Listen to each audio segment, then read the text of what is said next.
Ordering and approval of agenda. Amy, you have no? Really? No additions? No, How many years has it been? a couple. This is the first time. She calls me in her office, she goes, so there are no ads, and I said, None. it's only 1:45, something might come in. Anybody want to pull anything out of the consent agenda? Yeah. Just so we can. Okay. So it's not amended, how do I do that? I just make a motion to approve the original agenda? Approve the agenda, yeah. I'll second. All right, we have a motion and a second. All in favor? Look at that. Okay. Okay, resolution adoption. What do we have here? Election of school board officers resolution, and you have, what we have here is the second Monday in January of each year. Right. Okay. And that we'll elect, board officers tonight rather than in July. Okay, okay. Does anybody have any problems with that? That's what we've done the last few years anyway. Right.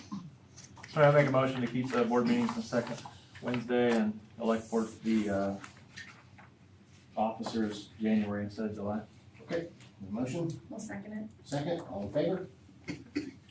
All right, I will pass this around. Everybody needs to sign this, correct? There's two copies. Well, Right, yes, both copies you want. right. Well, wait a minute. This one's for the meeting dates. And then one's for the time, or the, This Yeah. one here is for the officers, okay, or for that we're electing the officers. okay. And now we're going to do the resolution for our regular meeting dates. I made them both. Yeah, we I already- made them Oh, both. you made them both? Yeah, I did them both, I'm sorry. sorry, I didn't hear that. Yeah, that's my I thought fault. we did them separate. I'm sorry. I should've. Blame it on my hearing. It's not your vision this time. Okay, that brings us to election of officers. So, President, I'll nominate Karen. you want to nominate me again? Motion. A motion, Second. a second. Everybody sure about that? All in favor? All abstain? Vice President, I'll nominate Justin. Justin, I'll second that. All in favor? I'll stay. Negotiations team, you guys have all done such a good job, but you have also done it a long time. I like You it. wanna continue? No concern for me? Amy joined last year. Amy, Okay. everybody okay with that? Chris, where's it going? I'll make a motion, we stay with, Kylie, Justin, and Amy for the negotiations team. I'll second it. Second, all in favor? Perfect. I'm in favor, sorry. All right, now it's time when everybody's gonna get really, really quiet. We're gonna talk about the Three Lakes Board of Directors. Let's say, I don't think it's gonna be quiet anymore now that we got Jamie. I'll make a motion before she changes I'll mine. Make a I'll motion for second her. that before. Okay, so Specialist here. we got a motion and a second for Jamie. All in favor? Okay, we also have an alternate for that, correct? Right. Is everybody? Yeah. You did a good job. I will be the alternate if everybody wants. That's fine. Yes. Two alternates? We need two, I don't think so. so Okay, I'll make a motion. I'll let them know that you're alternate. we need a motion for the alternate. I would. Yes. I'll make the motion for Karen to be the alternate for Three Lakes. Motion, I'll second it. second, all in favor? All right. I'll go ahead and vote for this. Government Relations Network, Michelle, do you like doing that? Yeah. okay, we don't need an alternate for that, do we? I'll make a motion for Michelle. All right, so we have a motion for Michelle, I'll second. Go ahead. I'll a second. second right here, all in favor? Good job, Michelle. And Tech Committee, I believe that's been you, that's it. Anybody else wanna bump her off of that? No, not gonna fight over it? Okay, Come on. I'll make a motion for Stephanie, Tech Committee, Second. and second, all in favor? And Building Site Council Representatives. Who's currently doing all those now? Carbondale is Jamie, Overbrook, Michelle, High School, Stephanie. Is it Jean? That's what was voted last year from the minutes. I didn't know that either. I did a couple years ago, and then I went, and then I had you guys feeling like. you Principals go to listen, so you know who your site council board member I know, is. I was like, I just went to the site council Next because. week. I asked you Yeah. to get maybe I Right. was gone. Somebody else was like, Yeah, I don't. Well, let's I start don't mind fresh. doing it. Who wants to do which building? Oh, I'm so confused. I don't mind. Yeah, do we wanna I change don't mind anything? Sure, Does anybody wanna? I still like doing high Hats school. on the high school. One high single is enough. One's enough. Okay, so you wanna stay at the high school? Stephanie? Do you have a kid at Overbrook anymore? I don't. You don't? Does anybody else I don't want think to any go of to us Overbrook? do anymore. I do. Oh, She's yeah, got you an still have Overbrook. littles. Yeah, You do, you wanna take over? sure. Never been to the Overbrook site council. Lorelei runs a We have tight. changed ours a little bit, we try to do approach because it was all of me and Michelle sometimes. Okay, So I combine mine a lot, so like we did a site council thing in combination with parent teacher conferences. Okay, Site that's council nice. thing in combination with third grade kickoff, that way I can get more people there to Sure. hear the message. So Sure. ours looks a little bit different than the other so schools. how often do you guys meet? Like maybe, Once a quarter. okay, yeah, we can handle that. I mean, if you, I don't care. We can go. Okay. Michelle's gonna go, but I'll go as well. so, Make Michelle- do So we you'll need to be make junior high. motions? Yeah. And then you can still go. No, my grandson. She'll be official. That's right. Who's a Carbondale? So, well, is it one motion for all three? I'd make a motion, all three would do that, right? Make a motion for Stephanie to be high school, Kylie to be SFT elementary, and Michelle to be SFT junior high, middle school. Okay, got a motion? Second, all in favor? Good job. Thank you, everybody. All right, that brings us to Board of Education presentation, Board of Education and Board Clerk Appreciation Month. Faith, you have something you want to say? I have lots I would like to Do say, you? so bear with me. All right. First, I would like to give Kaylee Boyd a big thank you and a round of applause for our wonderful homemade dinner. I asked her, I was like, I'd like to do a meal for the board and our board clerk for our January Appreciation Month, and she took on the gig of making it all herself, so we really appreciate her. She could have just went to Sam's Club, but instead she made it, so thank you, it was delicious. We'll try not to fall asleep up here. Okay, I'm gonna read this because I can't remember everything that I want to say to you all, but I want to make sure I do get it all said. So I'm not the greatest public speaker of remembering everything I have to say. So I've got it written down here, so I'm just gonna read this to you. But as the proud superintendent of Santa Fe Trail School District, it is my privilege to take a moment tonight during our meeting to recognize our Board of Education and Clerk Appreciation Month, and to recognize the incredible dedication and selfless service of our Board of Education members and our esteemed Board Clerk, Amy Hill. The hard work and commitment of our board members is truly the backbone of our district. They are volunteer servants to our community, spending countless hours in meetings, studying policy, budget, finance, participating on committees, site councils, and making challenging decisions, all to ensure that our students in our district have the best possible education and future. They do this work not for personal gain, but out of a deep commitment for our students, staff, and our communities. They challenge each other, support each other, compromise, and advocate for their constituents, not only in the boardroom, but within our communities every day. I'd like to highlight specific contributions that each one of you members has made to our district. I'll start with Amy. Amy has served for 1 year and is a valuable member of the negotiations team, working diligently to support our staff and create policies focused on recruiting and retaining high-quality educators. Amy also served on the District Reconfiguration Steering Committee to listen and learn from our stakeholders, while also providing insight on district budget, finances, operations that affect our long-term future. She is a lifelong educator, and she brings a passion for teaching and learning to our Board of Education. Jamie Sowers, also in her first year, takes on challenging work as our interlocal SPED Board of Directors representative. Her contributions include work on negotiations, the special education budget, and now serving on the interview committee to hire our new director. Jamie is also an educator who works in related special services, which brings an added passion for special education and support diverse student populations and the teachers and support staff that serve them. Stephanie Ganger has served on our board for 4 years. She is our long-term technology representative, collaborating with our tech department to support decision-making, provide essential feedback on our website, social media outlets, school information system, enrollment, communication software, and other innovative technology. She is passionate and a fierce cheerleader for our district, our students, and new opportunities to improve our district. Michelle Schmaley, with 4 years of service, she has served as our delegate assembly representative. She acts as a liaison between our district and the Kansas Association of School Boards, ensuring she stays informed about public schools across the entire state of Kansas. Michelle also served on a Reconfiguration committee to listen and learn from stakeholders, while also providing insight on district budget, finances, operations that affect our long-term future. She is passionate about student activities, quality education, and a sustainable and 21st century school district for our students' future. Kylie Hastings. She has dedicated 5 years to our Board of Education, serving on negotiations team to support staff and creating policy to help retain and recruit highly qualified personnel. She has also served on other youth and community boards to help bridge our community programs and organizations with the school district to better serve our students and communities at large.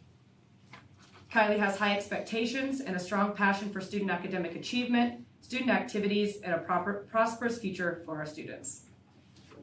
Justin Ramsdell has served 6 years, including his crucial role as vice president of the board and is a lead negotiator for our district negotiations team. He has also served on the District Reconfiguration Steering Committee to listen and learn from stakeholders, while also providing insight on budget, finances, and operations that affect our future. Justin is passionate about personnel and high-quality human resources, ensuring that our staff is quality and well supported.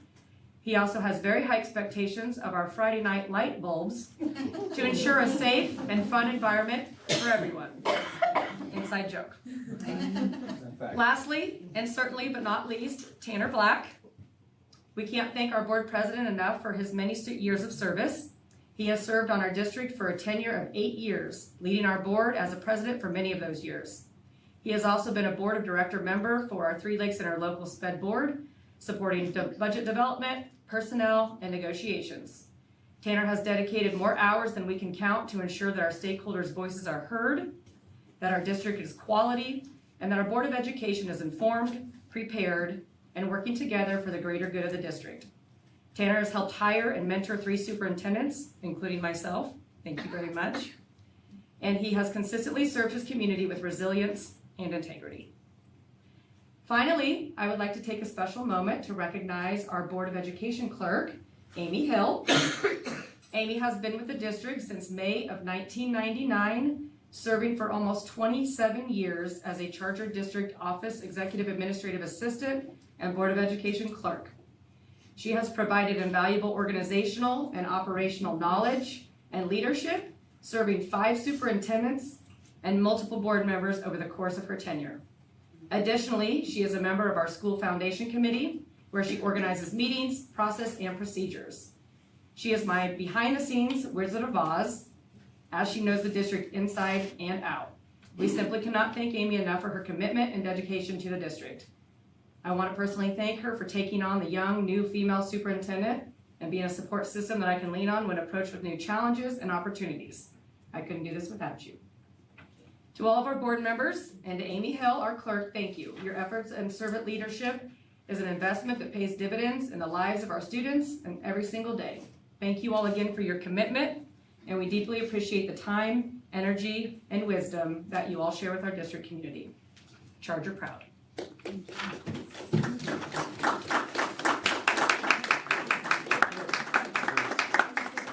Happy Appreciation Month. Thank you. Okay, and really, she's the one that kind of makes everything. Just so we're clear, right? Mrs. Hill is the one that really. She's in charge. We know. Okay, Tasha, you got, Stacy, both of you? Yeah. Okay. Come on up. I'm gonna apologize ahead of time, I'm not a public speaker. Come up to the table.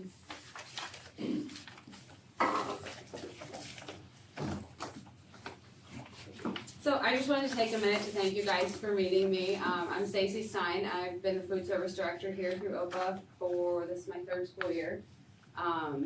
We just wanted to kind of give the board an update of things that have been happening in the district. Every year we do what's called a business review, and this year we wanted to share our review with you guys so that you could see some of our numbers and things like that. Amy, do you have the PDF? You don't? Wasn't in the file? It could have been, but I didn't know I needed it. Oh, sorry. Will you pull that up for me, please? Sorry.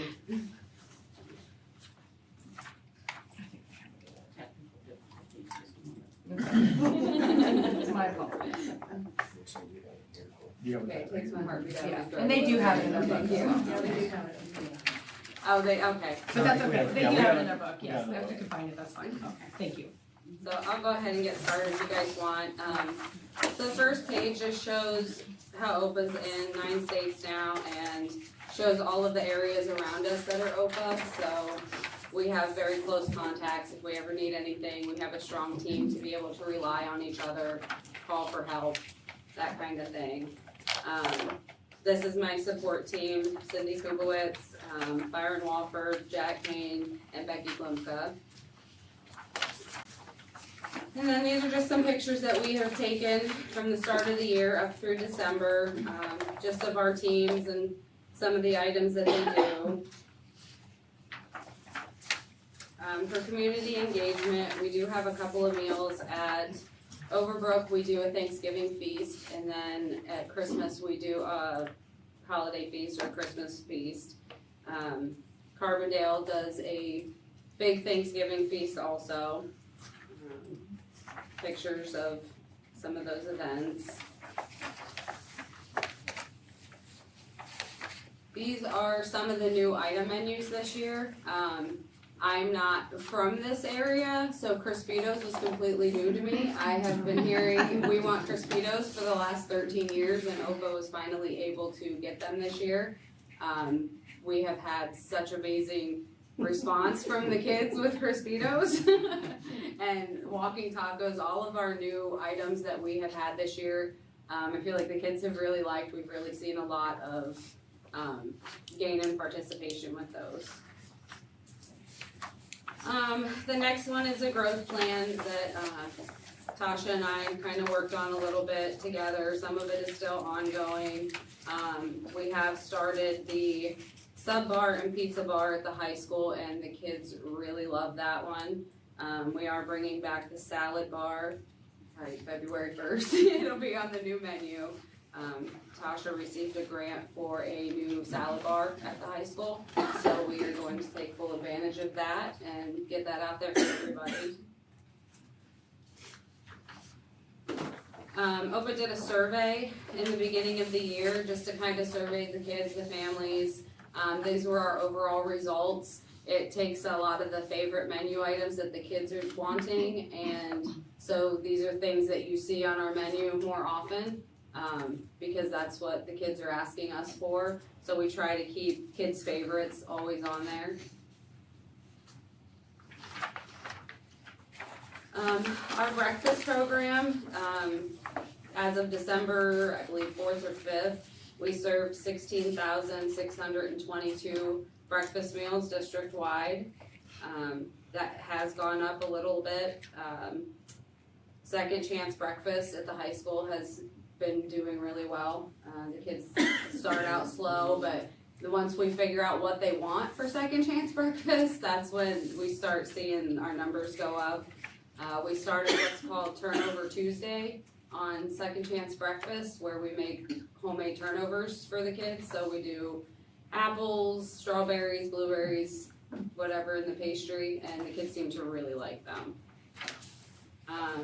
Our lunch program, we have served 40,945 meals. Again, with these new offers that we're doing, the kids are really liking the meals this year. They're noticing a difference in the flavor, the appearance, all of it. We've worked very hard as a team to get the things the kids want. In the summer, we do our non-congregant summer feeding. This year, we served 3,192 kids.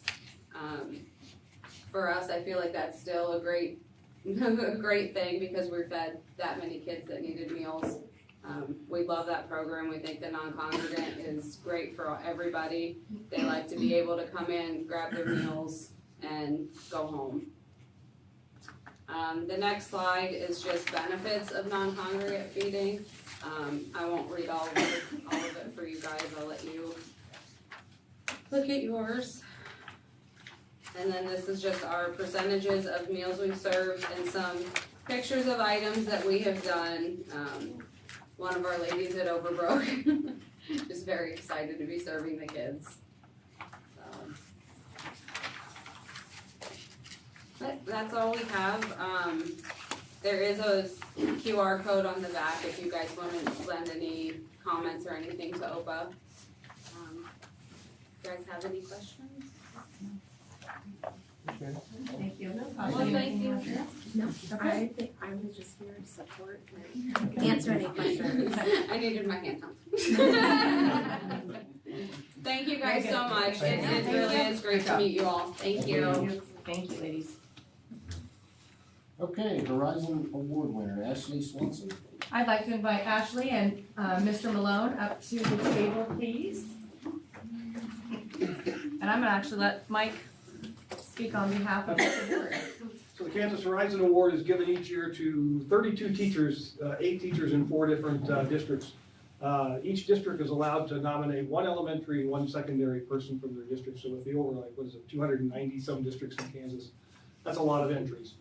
The people that are selected, and that's an honor to be selected by your district is number 1.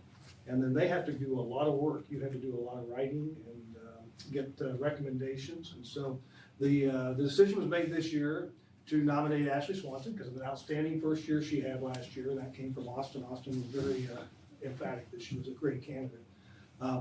Having been here this year and gotten to watch Ashley, she is an outstanding teacher. Her organizational skills, her instructional skills for just in her second year are just unbelievable. I was in her room today and was just sitting back and amazed at how well she does her classroom.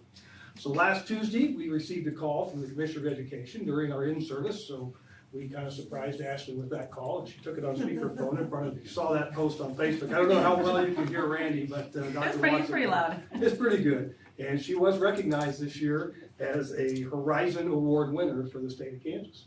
So she will go in February to the Keene Conference and be presented there too. So we have this for you. This one. And again, I don't know how you want to practice your speech. I mean, I guess I'll just say thank you. Like Mike said, to be nominated by the district was honestly enough in itself. And then just winning across the entire state, it was like the cherry on top for me. But I'm really happy to be in this school district. My mom also works in education. We've had many talks when I was applying of what you want in a school district, and she told me that she thinks I struck gold. Based on what I've told her from here. So I thank you for all the support that you give teachers and allowing us to do the jobs that we need to do in the classroom. And I'm just very thankful that you all believed in me. You see the hard work that I put in. I'm a person that doesn't do anything 50%. I have to go 110 or it's not good enough for me. So I'm just really happy that my efforts were seen, recognized, and by SFD and the entire state of Kansas. So thank you. I appreciate it. Thank you.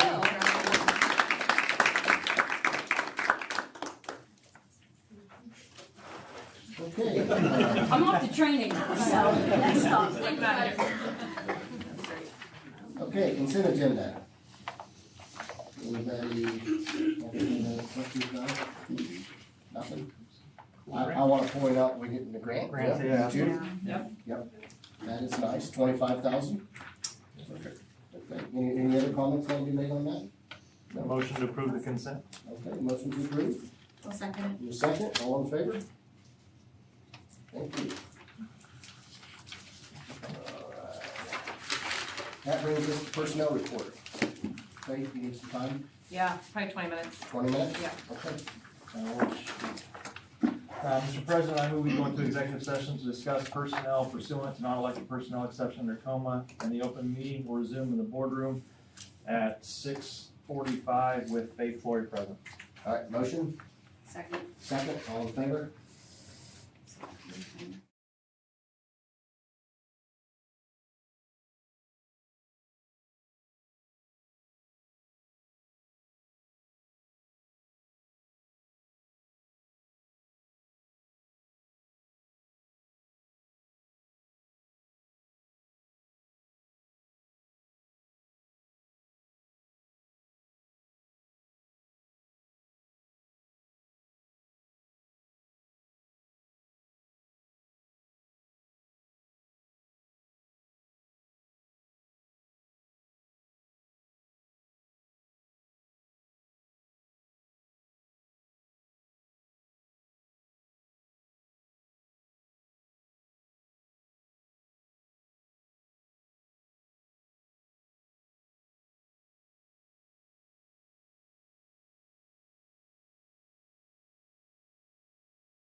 Yeah.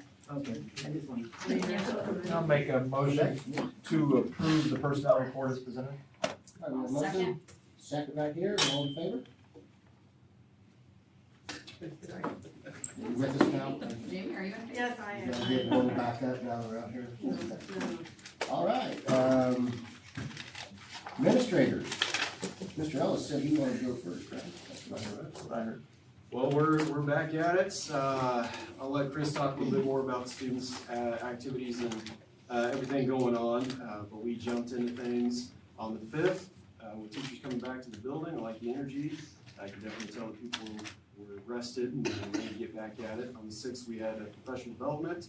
Re-emphasized some of our main points with staff. Went through quite a bit of good things, and along with Carrie's standards alignment. So everything that we're doing is continuing to match our goals and our processes and action plans. So encouraged by the start of this semester, kids jump back into things, but not skipping a beat. So I'm very pleased with how things are starting off. In terms of this month's board goal that we're looking at with recruitment and retention, I would definitely say I am leaning on staff and personnel the most in terms of recruitment and networking with people the best we can, trying to establish those relationships and reaching out to, hey, I heard that this person might be or this person might be, and just building that network so we can get some more people in here whenever openings are available. So encouraged by what we have right now. The only thing that we have at the high school in terms of an opening is a part-time library aide position. We've got a couple applicants there that we'll be looking at to hopefully fill that. And a lot of that is just community networking again, so very pleased with how things are progressing there. So in terms of board goal 3, that is the biggest emphasis that I think is helping our building, is that having our people talk about us and celebrating us and advertising that and getting that out to others, which are drawing people in. So very pleased with that. But in terms of what's going on in the building, turn it over to Chris. Well, if first semester didn't go fast enough, second semester that we're in now is currently off to a fast start. It's hard to believe that next week we start our midwinter basketball tournaments at Rural Valley, so we're halfway through the winter season, real close. Our wrestling teams are gone a lot. You guys, when I send out the 2-week that you guys can read, you can see how busy we are. Robbie and I are on the transportation. I mean, we got, by the way, we need some more vehicles, so when people need a district vehicle, we can send out a car or a van with people. That would be helpful, because we got buses running crazy, and a bus may only have 6 or 7 kids where they can get in a vehicle and go, but yet all of our vehicles are gone. So it's just a real busy time with everything we've got going on, but everybody's working hard and man, getting after it. Another big thing that came out was a Shrine Bowl release, and we got Julian Daniels going to the Shrine Bowl. He has committed to that, and that Shrine Bowl presentation will be January 30th at the halftime. No, it'd be in between the games when we play Mission Valley on that Friday. And then Coach Slade is going to coach in the Shrine Bowl as an assistant there on the east side. So that, once again, will be January 30th, Friday night, Mission Valley. That's a busy night. Little Charger dancerettes are going that night in between games, Shrine Bowl presentation, winter royalty. So. All 3 of them in one night. Nice work. Man, you get bang for your buck when you More vehicles would be more, that'd be more lights to keep working. It would be like, That's A lot of lights. That's awesome. So, lots of things going on and active every night. So, any questions for? I'm gonna back up real quick and give a shout out to our local banks who contributed to our Reality U, donated money, so we're getting things geared up for that as well. That's tomorrow? And Yeah. Tasha, I gotta be there, so I remember. Tasha, you got all that lined out and ready to go, so. I'm not sure what I'm doing, but I'll be there. Tasha's been quiet aside. You read from cards too. Okay, I got a script, that's good. I think fashion and hair. Oh, great. This is how you should dress for work. Did I should dress for press? Yeah. Dress for success? Okay, we can do that. Excellent. You done? Yeah, good, thank you. Okay, all right, Overbrook, we came back, we are just going.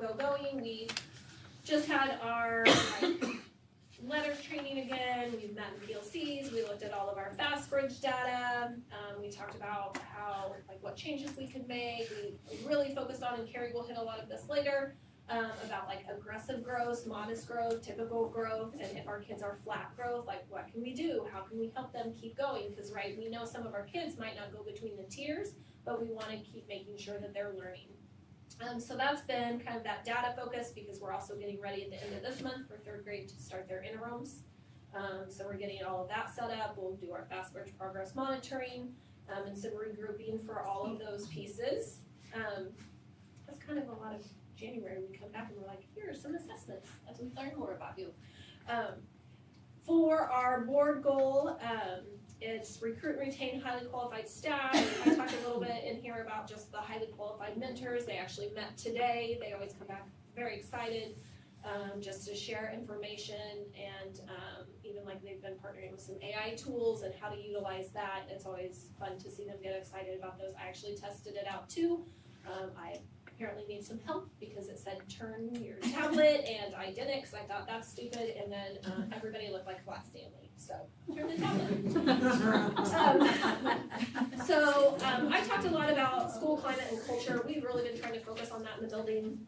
I did a 6-week team reconnection plan with my staff. My pairs were great. They covered students and kept students. We did it every day for 6 weeks from 7:45 to 8.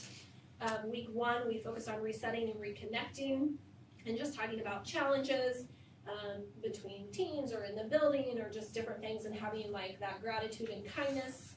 Week 2, we talked about just that human connection, because we are so busy at an elementary building. It's like go, go, go, go, go. We just don't have time to talk to each other. So we had a coffee bar, and we just sat down and they would just chat with each other, and it was really nice for them to get to talk to people outside of their team.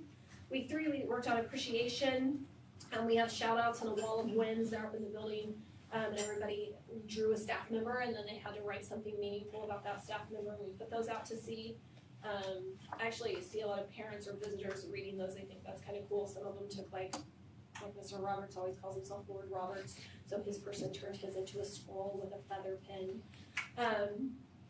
Week 4, we talked about empathy and understanding, and just thinking about like all our roles are so very, very different, and the way we might perceive something, somebody else might not perceive it, and so just having that piece of empathy. And then week 5, we worked on collaboration. We had a small project. We did a Christmas tree together and decorations, and we did Christmas decorations, and we did like love links, and we wrote positive notes about our school and each other and decorated the tree. And then week 6, we worked on celebration and sustainability. So we talked about traditions and what we want to keep going in our building. And then when we have our next PLC, each staff member is then going to write a goal for themselves about how they are going to positively have a goal so that they can contribute to our climate and culture of the building, right? Because I can lead a variety of things, but it has to be all of us that go through all of those pieces. And then we don't want to forget our parent educators, so we did those 6 weeks. At the end of the month, I've asked teachers to help cover some of the para duties, and then we are going to do the same thing for them on a much shorter version of 4 days, so that they have the opportunity to connect with each other and kind of be celebrated and get some of those positive vibes as well. So that's been kind of our piece, and we did start a culture committee. We haven't met yet. I had a classified staff member, about 3 or 4 certified staff members, and we're gonna just do some fun things around the building. Stetson Roberts has taken that on. He likes to do funny things, so he's been sending out like baby pictures of us, like he did week 1, and we have to guess, and the first person that guesses right gets a week pass to like wear jeans every day. So we're just trying to bring back like balancing urgency to education and having fun and connecting as a staff. So, Great job. Well, I already kind of shared the biggest news we had in this last month with Ashley, but our third semester likewise is just kind of getting back to it, and it was a smooth start. I did make a few changes in our lunch procedures, which is kind of, we're seeing how it rolls out, but I started staggering my lunches instead of sending everybody at once.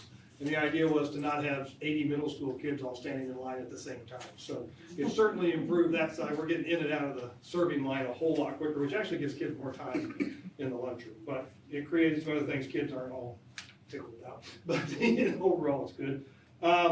Since our last meeting, girls wrestling won the league this year, which is the third league title this year that we've won at the middle school, but that is all in girls sports. Our girls volleyball, basketball, and then wrestling have all won league titles, so that's pretty good. Boys basketball is off. 7th grade team is doing very well. The other teams are playing hard, working hard. Game last night was fun to watch. The outcomes for 8th grade weren't quite as what we wanted, but still great games to watch. Coach Duncan shared with me yesterday, they've had 3 games this year, and there's been 3 technicals in all 3 games, and none of them have been on us. So, we're excited to play quality basketball and good sportsmanship. So, if you want to go watch fun basketball, go watch 7th grade boys B basketball. Yeah. It's fabulous. It's fabulous. Yeah, Yeah. it is fabulous. So. They're fun to watch. They work really hard. Yeah.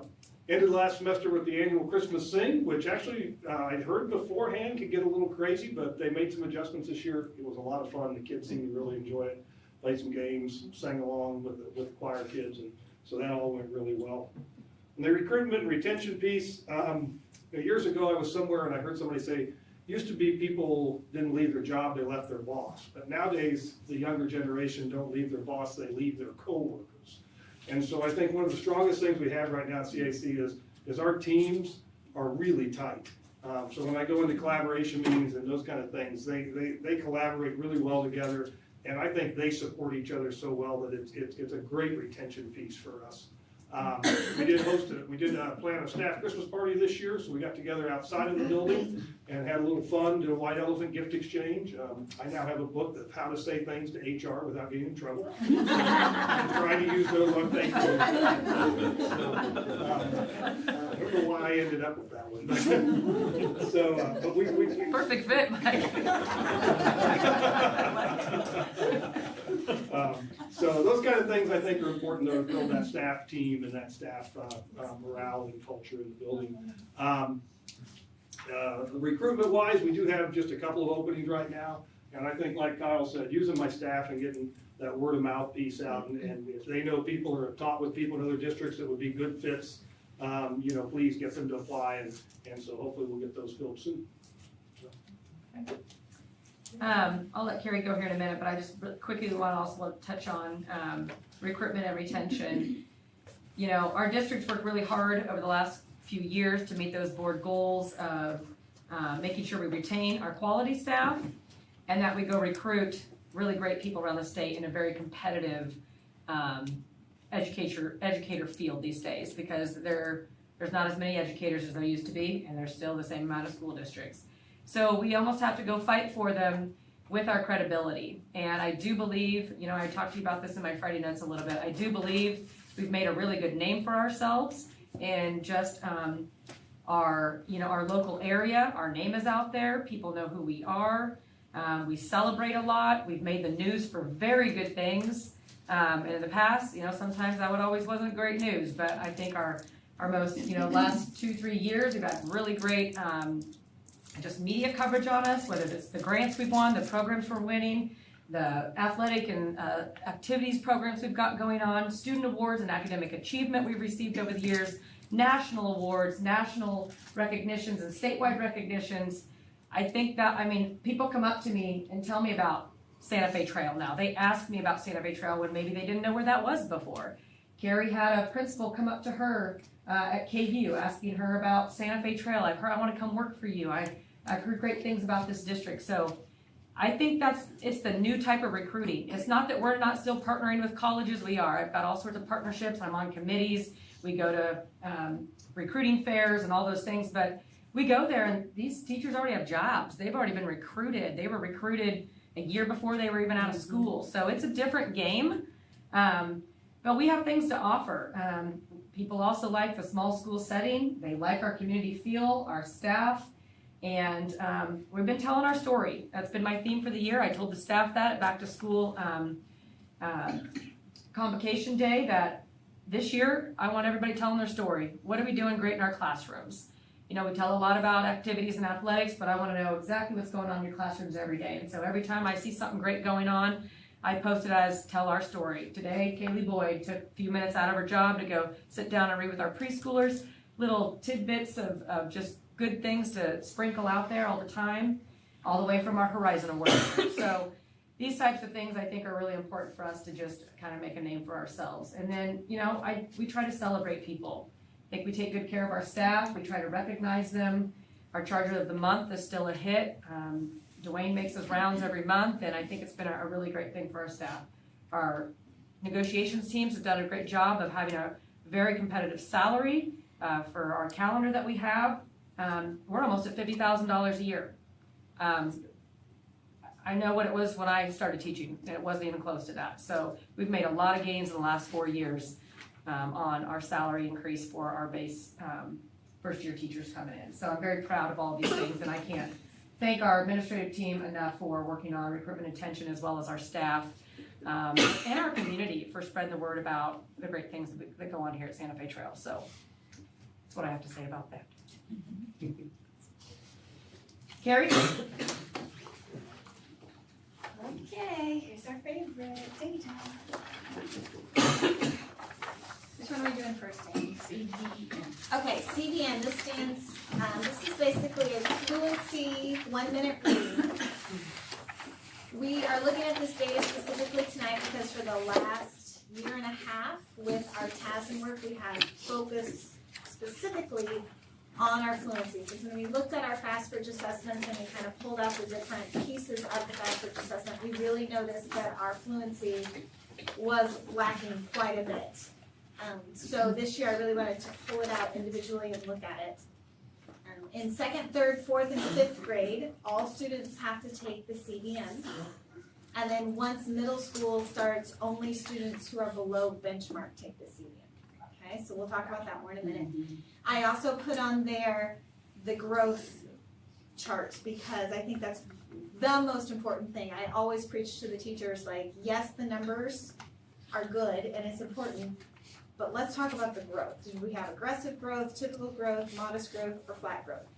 I would love to always see that aggressive growth and the typical growth is what I want for our students to have. So here we are at 2nd grade. This is in the fall, where they are and then where they are now.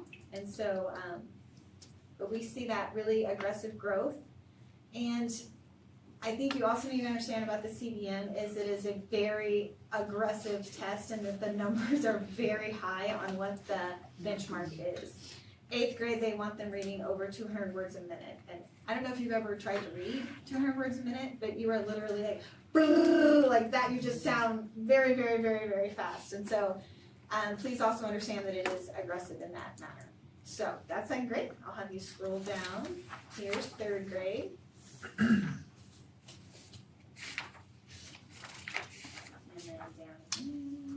So is this like the number of kids that met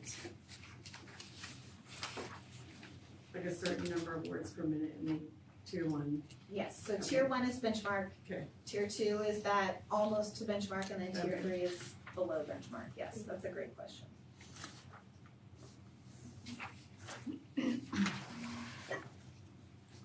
And just, does the benchmark change from winter to fall? It Fall does. to winter? And it changes from grade levels. Okay. Yes. And when do they stop? You said in 6th grade? So they go through 5th grade, it's required, everybody takes it with their FastBridge, and then starting in 6th grade. Yeah, okay. So when we get to 6th Yeah. grade, you'll see that next year up on the, You're like, wow. you're like, whoa, what happened? Yeah. But then you see only 53% reporting and 54% reporting because these are the kids that did not meet the benchmark. So we already know, like they might have just a touch of dyslexia or they might have some other reading issues. And so these are our kids that we have to watch very closely. And so they're the ones that we also monitor with that fluency test. So also as a part of this, understanding that FastBridge is basically getting your blood pressure checked. Like we don't really know what's going on, we just know that something is a little off. Like we don't know, maybe you're just nervous and you didn't test well that day, or maybe you actually do have a heart condition that we don't know about. So we're gonna do a blood pressure test, that's what FastBridge is. Then it goes in and it goes those deeper dives to do those tests, like, well, let's do some blood work here, like, let's do this, let's really dig in and see where is the issue. So in sixth grade, FastBridge uses part of one of those tests, a more in-depth look, by giving them the CBM. Because sometimes you'll see the greens right there, they didn't score benchmark, but then we gave them a fluency. Oh, you did fine on the fluency. Research shows if you have that fluency, then you're gonna be probably a fine reader. So the blood pressure test for the day, the FastBridge test for that day was just off or something. So that's part of that, and it kind of helps explain why we give that test in 6th, 7th, 8th, and beyond.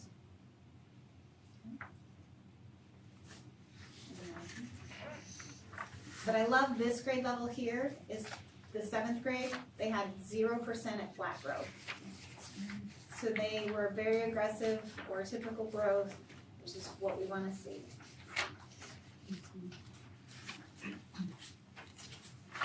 So I think it's deceiving when you look at that middle school, because it's a little scary to see all that red. It's very deceiving. But then when you look at the growth and what they've done and understanding who took it and looking at how they've increased that green there in 8th grade, it's actually a really positive thing, and it's a great thing, and you're like, okay, we are growing and we're doing what we're supposed to, and we're actually growing kids in tier 1 at these levels when these kids are not passing the benchmark necessarily, so positive things. Yeah.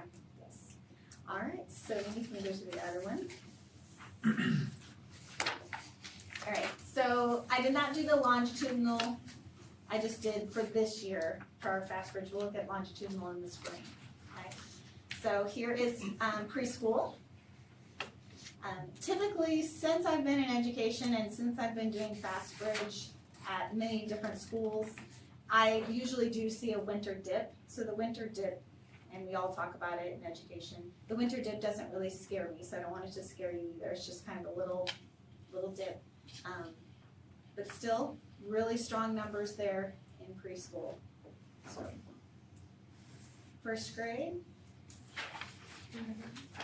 Oh, yeah, we could do kindergarten, that's cool. All right, here is kindergarten.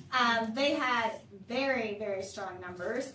And if you can, so we have the reading, early math there. And if you scroll down one more, you can see, look at their growth. Right? Some of the best growth we've seen in kindergarten. Ever. Yeah, so Carrie and I talked a little bit about this, and I know Justin, we had talked previously, because we had talked about the winter dip before at some of the board meetings, but we figured out how to get ahead of the winter dip for this one. So the kids are ready for the skills, we just were introducing them at a later date, so we introduced them much earlier now, so by the time they get to the test, they're already ready and they've seen that, because it's nonsense word fluency, they add in that. And we've hit a higher focus on sight words and stuff, and so for 2 years in a row, our scores have looked very good in the winter. And that's due in part to their proactive planning and knowing what the test is and where those things are in their curriculum and what they can pull out. So I'm very appreciative of all the hard work they've done in that area. Good job, kindergarten. I have had teachers and parents both reach out to me and ask, like, well, are we just teaching to the test?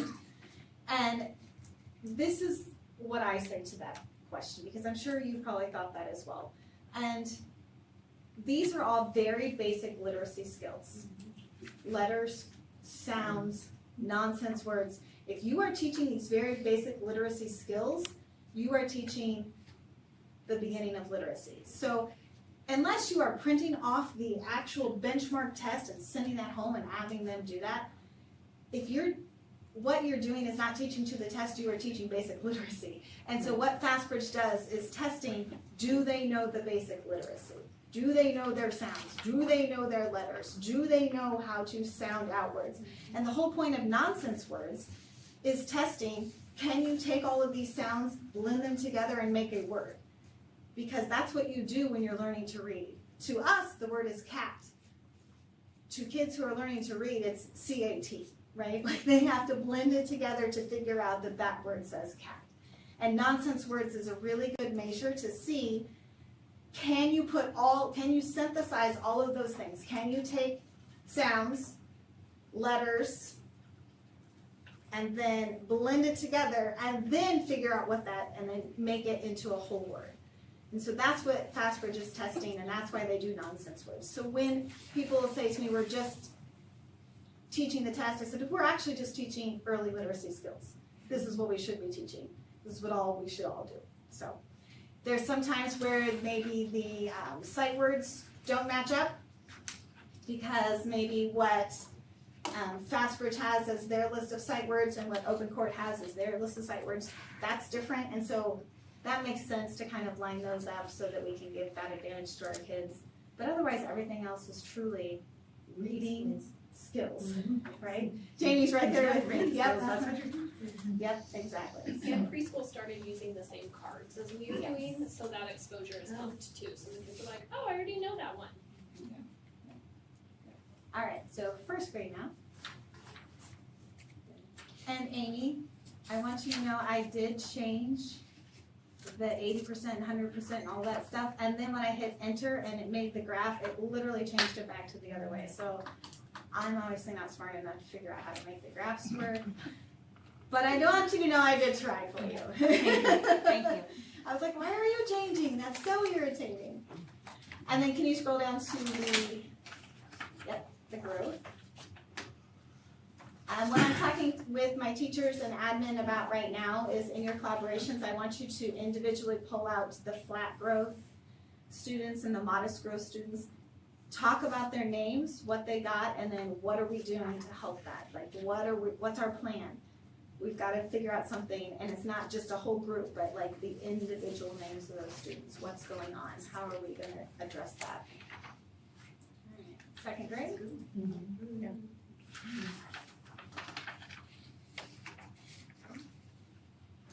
Whew. Look at that, 68%. Isn't that beautiful? Things don't get me excited like that, I gotta tell you guys. It's very exciting.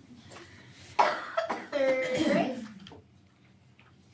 Well, and I feel like fall and winter, the Annie also moves, it's not the same, correct? Correct.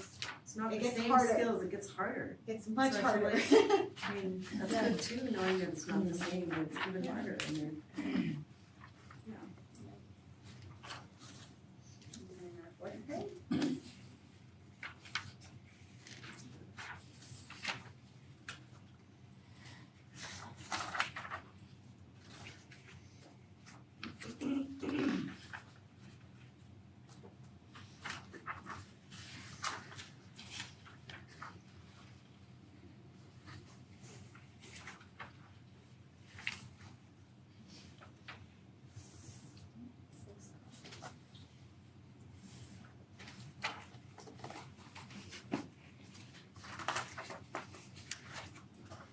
And as you're flipping through, let me know what questions you have. Give me some time to look at the data. You can just really see our growth flatten out come fifth grade is what it looks like. Yes. We don't Any see those. changes from teaching them to read to reading It's To much learn. more to comprehensive. learning, like Reading to yes, learn, yes, yeah. yeah. That's all I can think is, And a lot are of you smarter than a fifth grader? So I know Knox is struggling this year because things are harder this year. a lot of comprehension skills, a lot of new vocabulary. Our Yeah. vocabulary gets much more challenging in middle school. You think about every class you're taking and all the new vocabulary and science and social studies, there's so much new stuff. So it becomes more challenging. A lot changes. Fourth grade, you get a new building, you get new tests, you get new, I mean, it's a lot of transitions. Yeah, the fourth grade didn't have quite as big of a dip though. With the, No, not with the growth. yeah. That's what I was talking about.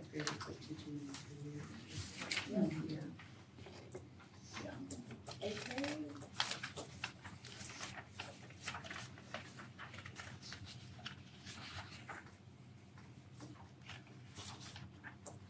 Middle school, we start talking also about the motivation. We have a lot of those discussions with the teachers of, how do we keep them motivated? What do we do? We've done some like reward system. This year I had them do some goals, like setting individual goals on FastBridge and what they thought, where they would like to be, the progress that they've seen. It's really important, I think, that kids see their scores, where they are, and then talk about where do you want to be and how do we get there. It's very important for them to have goals, short-term goals, long-term goals, to make that happen for them.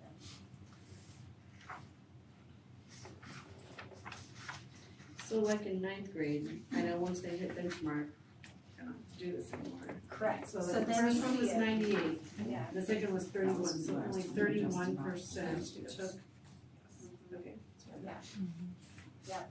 So, So that's again, why it flip-flopped. yes, it gets a little scary because we have that, but I also think only 31% of our kids didn't actually meet benchmark, and then look, of those 31%, 15% the second time got into tier 1, so they made progress. So the next one will even be smaller. Yes, it'll be even smaller, correct.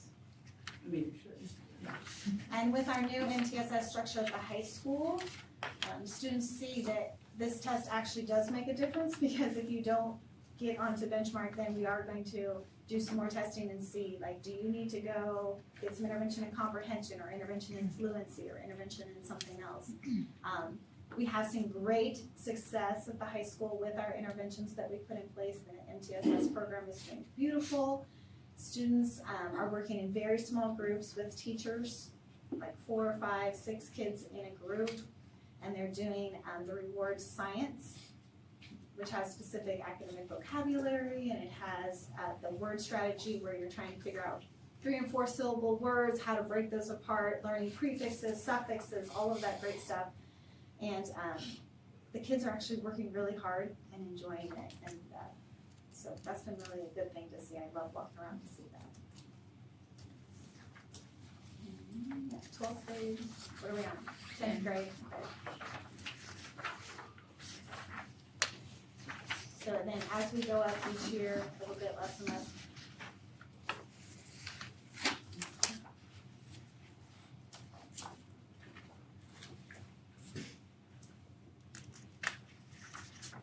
And in 12th grade, pretty much doesn't even take it anymore, so.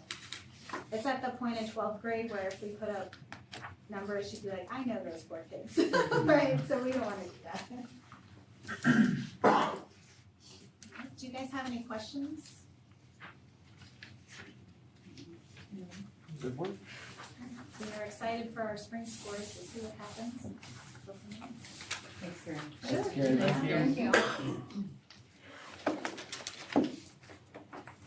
All right, there's just a 10.1 mid-year budget review.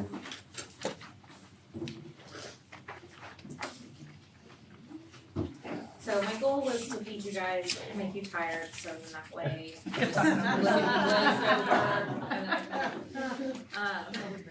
We'll be short and painless. Right, Kaylee? Yes. So, like I said, this is just mid-year budget review. We've been doing this for the last 3 or 4 years. Just kind of going over where we're at, some history, and reminding you guys of what we do throughout the year in pertains to the budget. I didn't get you guys copies of the PowerPoint. You and I have a copy for talking. Oh, It is. okay.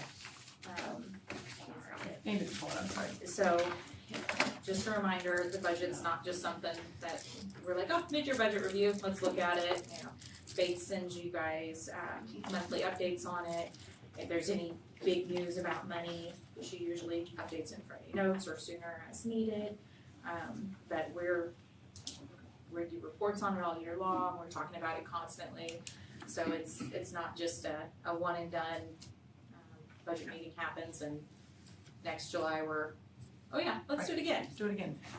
We meet with people throughout the year to make sure that we're on track and make sure that, like with our auditors, that, you know, we're doing what we're supposed to. Thankfully. We had a great audit. Yeah, we had a great audit the last several years, and we've got a really good auditor now, and we do our fiscal audit and our KASB audit. They just make sure that we're on track. We're spending money how we're supposed to, and I'm not hiding anything that y'all need to know about. So just again, our budget is a fiscal year, so it's July 1 through June 30, and as soon as July 1 hits and that new budget year starts, we're already looking to the next year and years down the road. So just on here, it's kind of the cyclical cycle of it. Like I said, we have our initial look, where we're really starting to get into the weeds and start planning for the next year, about this time of the year. We will meet with someone from Greenbush later this week, and he'll just kind of review our numbers and see how we're on track for projections and things like that. I ran some numbers earlier today, and we have about 57% of our budget left for this fiscal year. Last year at this time, we were about 55%, so we've been tracking right around that over the last several years. So we're right on par. So. Next. So just to make sure you guys remember where our money comes from. 3 main sources: our local taxes, the state, and then federal title funds and food services. So when we talk about the general fund, that's money that comes mostly from the state, and then our LOB is our local taxes. So when we do our capital outlay, supplemental general, and our bond and interest, those are our levied tax accounts. So the 2 main funds that most of our expenses come out of are our general and our supplemental general.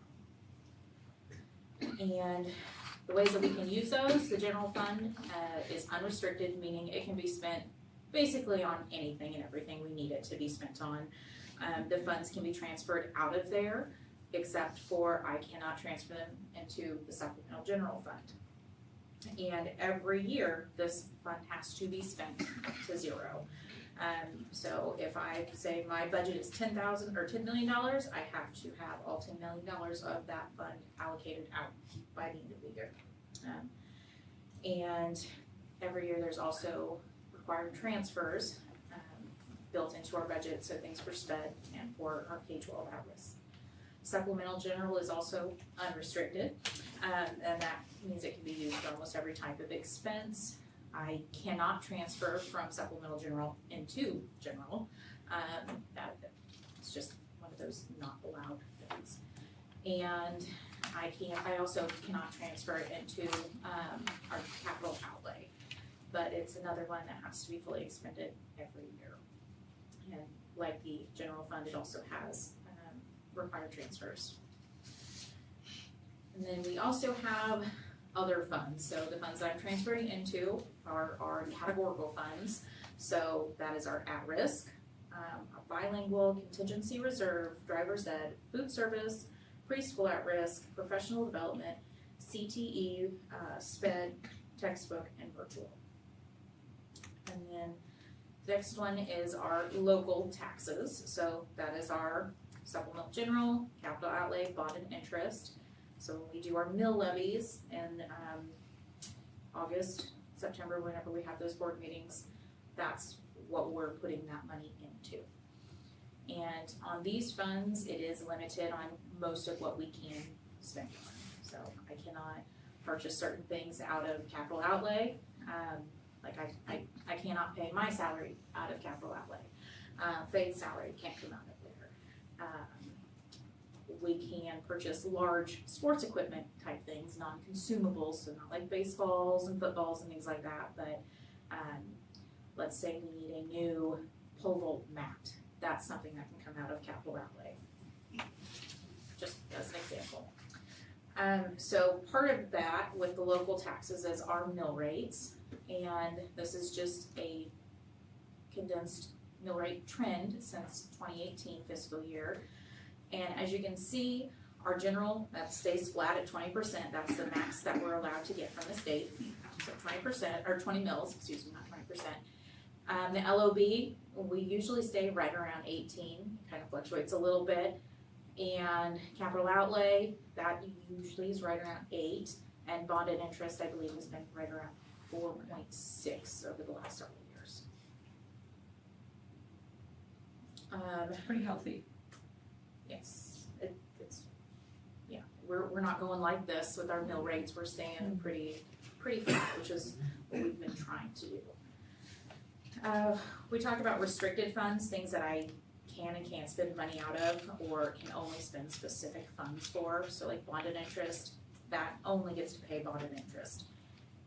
Capers, that money comes in and goes straight out, but that only is for the Capers fund. I can't allocate any of those funds elsewhere.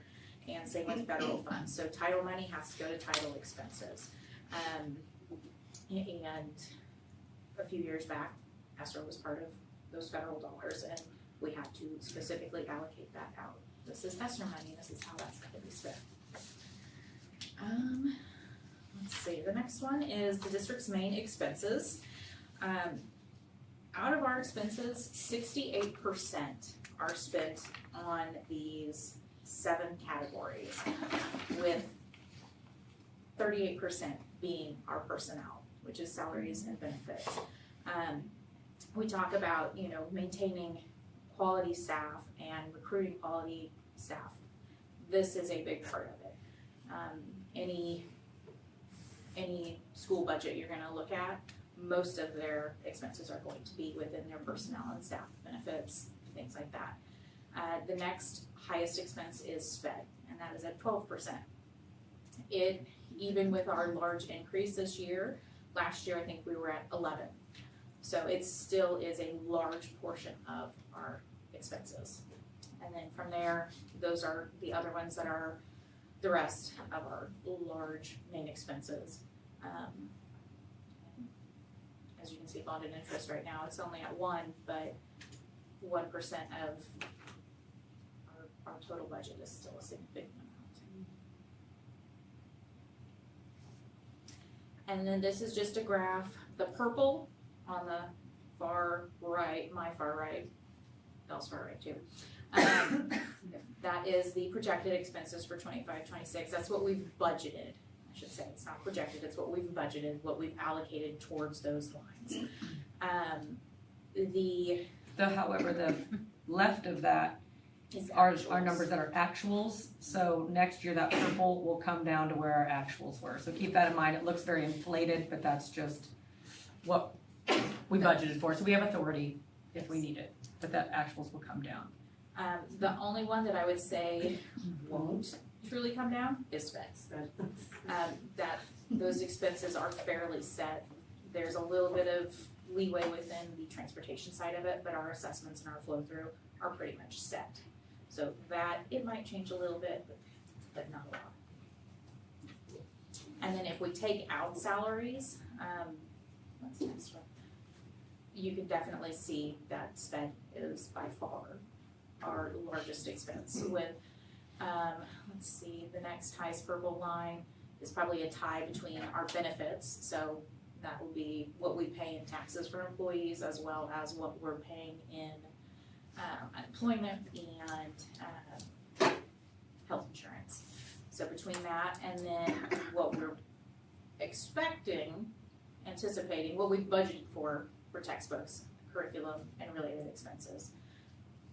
Again, it may not be that high, but this is what we've just set aside for this year. Last year, it was SPED, benefits, and transportation. And I want to clarify, when we say special education, keep in mind, most of that is our percentage of the 6 districts' cooperative efforts to pay for staffing, resources, but mostly staffing. If you go look at Three Lakes' budget, 90-some% of their budget is personnel. So you got to think about that as personnel as well. Yeah. So keep that in mind. If we were to divvy out SPED into these other categories, it would look different. But we are part of a cooperative as a reason to help spread the wealth of the services that are provided for special education through a cooperative effort. So I want everybody to know that and understand that when we say special education, that's a lot of that's personnel, most of it is. There's a large structure So if we that's personnel. throw that up into personnel, that inflates that as well and then brings down that number differently, so. Sorry, Kate, I didn't mean to interrupt. No, you're fine. But with our special education expenses being our second highest, I did want to also show you, just so you're aware, a graph of what our assessments are and have been since 2018. So as their expenses have gotten significantly more, their reliance on the districts to help fund, those expenses has gone up. The double-edged sword with special education is they're not paid by butts and seats like we are. They are paid by staff. So while we can cut staff to reduce a large expense, they cut that staff, they lose funding. So there's a fine balance that they're gonna have to navigate over the next coming years as well. Are unfilled open positions, how is that impacted? So, when they get that categorical aid in, which is, those dollars that pay for staffing percentages, so they get about $28,000 per employee, that is a certified person. Paras get 0.4? Yeah, they get less than 0.4, yeah, of that. And so when you have an unfilled position, you lose that CAT aid, but you can also take off the other piece of that salary. That's your expense loss, but you also lose that revenue loss. So you don't gain as much when you have unfilled position as we do, because they're only funding so much of it, and that is where their revenue comes in. So it is, like she said, it is a challenge to balance. I got an unfilled position, but that's only saving me $29,000 of that salary. The rest of it, you're not gaining it back yet. So it is more challenging. So they got to cut in other places, and there's not a lot of other places in their budget to cut. Special education needs are only getting more significant, not just in the regular ed setting, but also our special programs that we have. Related services are not cheap.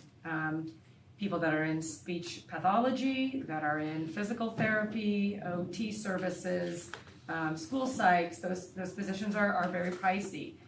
We've had to contract some of those positions because they're hard to fill, they're hard to find. Special education has one of the largest exodus of any position in education, and people leaving the field. So it is challenging, and so there's those contracted services have upped that. Also, our co-op has tried to retain staff by getting their salary schedule up to where the districts are. So they have tried to climb, as we're climbing and giving raises, they've got to climb and try to match us with raises. And that has become challenging for them. So their efforts are very much like ours, but the way they are funded is different. So it is a little bit more challenging, but it is ultimately the responsibility of the 6 districts to fund this co-op and manage those offsets of cost, and that's what our assessments are for. But we need to remember that those people that work for our co-op work for our district. They work for our kids. They are right here living in our district right along with us. They are chargers. Many of them have worked here for 25, 30 years. So I try to balance that bridge of special education and general education as this universal model of how we fund schools. And that just happens to be a little more complicated. I will go into a little bit more detail here when Kaylee is done on how they are looking right now at changing the finance formula on how to fund special education. So I'll let you finish and then we'll talk about it a little bit. Well, that really. That it? Do we have, I'm not sorry to put you on the spot, I don't know if I need an answer right now, but what's the difference? I could probably math it, but from 25 to 26, that's a pretty good jump there. It's about 500,000. It was almost. Was it 5 or 7? Because originally it was gonna be double is what their original projection was, and after lots of conversations, I think it was 7. Because I think maybe it was with the 5th assessment. Well, it looks like we're going from 1.2 to 1.8, so from the whole co-op, what is that? I guess that was my question. Oh, for the whole co-op? Yeah, in other Well, words. those are just our assessments. Yes. The red line is, but then the other ones I can see they're going up as well, so that's like, in other words, were they at 1.2 plus, so that's 3, 4. So I mean, in other words, yeah, if they're jumping And up. remember, we're a larger percentage. He's asking what. I'm asking what the difference in the TLEC budget from 25 to 26 is, because all of those assessments are going up at a pretty steep angle. So that was my question, and you don't have to have it tonight. Part of the budgetary issues is they have had issues with that cash carryover from year to year shrinking each year. And so when you've got to make payroll in July, and they don't get disbursements at the rate that we do and when we do, and they may not get another one or an assessment from us or that categorical aid disbursement until December, then we're kind of backfilling that cash flow. And so if you're burning cash where we're carrying over cash, that hurts your budget a little bit in those expenses. And so they're trying to make and catch up with that cash carryover and that flow of money from year to year. And as you shrink that, and you really want that 10% in there, but you don't have that in there, that then gets spread out to the districts. So we have a budgetary plan to try to make up for that. That is the goal. That is the 3-year plan.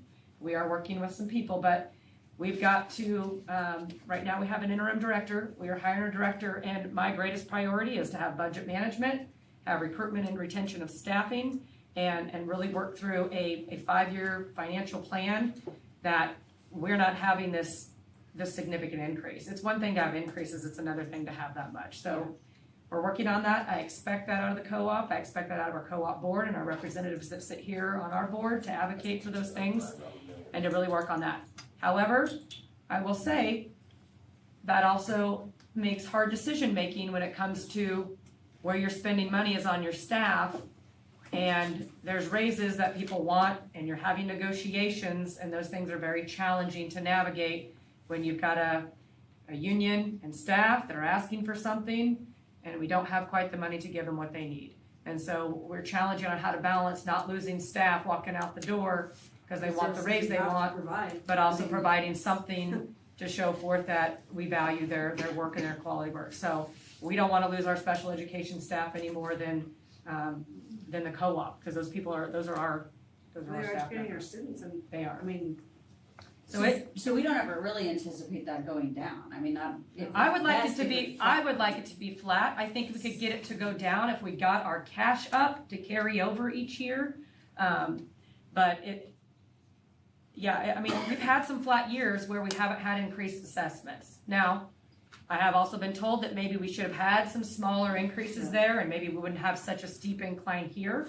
I was not superintendent during some of those years there, so I don't really know all the decision-making that went on with the assessments there, but there's gotta be some other ways to creatively think about staff, shared programs, things like that. I also think we gotta look at our numbers. We just looked at our ratios the other day on our SPED percentages, making sure we're accurately qualifying kids, not over-qualifying kids, exiting kids when they need exited, things like that. That helps with staffing and numbers and scheduling, because those minutes are all part of those legal documents that are IEPs. And so if we don't really manage not only the people, but how we run operations of kids, then our staffing just continues to grow. So we've got to work on those things too. And part of that's just about programming and really diving deep into how we provide services for kids. So, on the other side, I feel like kids are hard. I mean, our special kids in general are harder. Yeah, our needs have gotten even more Our significant. needs are even more significant, like in special education. I mean, they just continue to get. And we're trying to service as much as we can here, so we don't have to send kids to these programs that cost $1 million a year, because those numbers would be higher. So, But then we're also counting on the other schools in the co-op to do the same. correct. Because if we do it, but they're not doing it, then really we're not gonna make an impact, or Correct. that much of an impact by Correct. ourselves. And we have lots of conversations. The city council meets every month, right before the board meetings. We look at staffing every month. I questioned at our last meeting, they were looking at adding a preschool teacher over to the school district. And I said, is this what we need to do right now? Do we need to instill a wait list right now if we've got 3-year-olds, just like we do? So I've been trying to kind of educate on different ways to think about the needs we have and where we need to hold the line.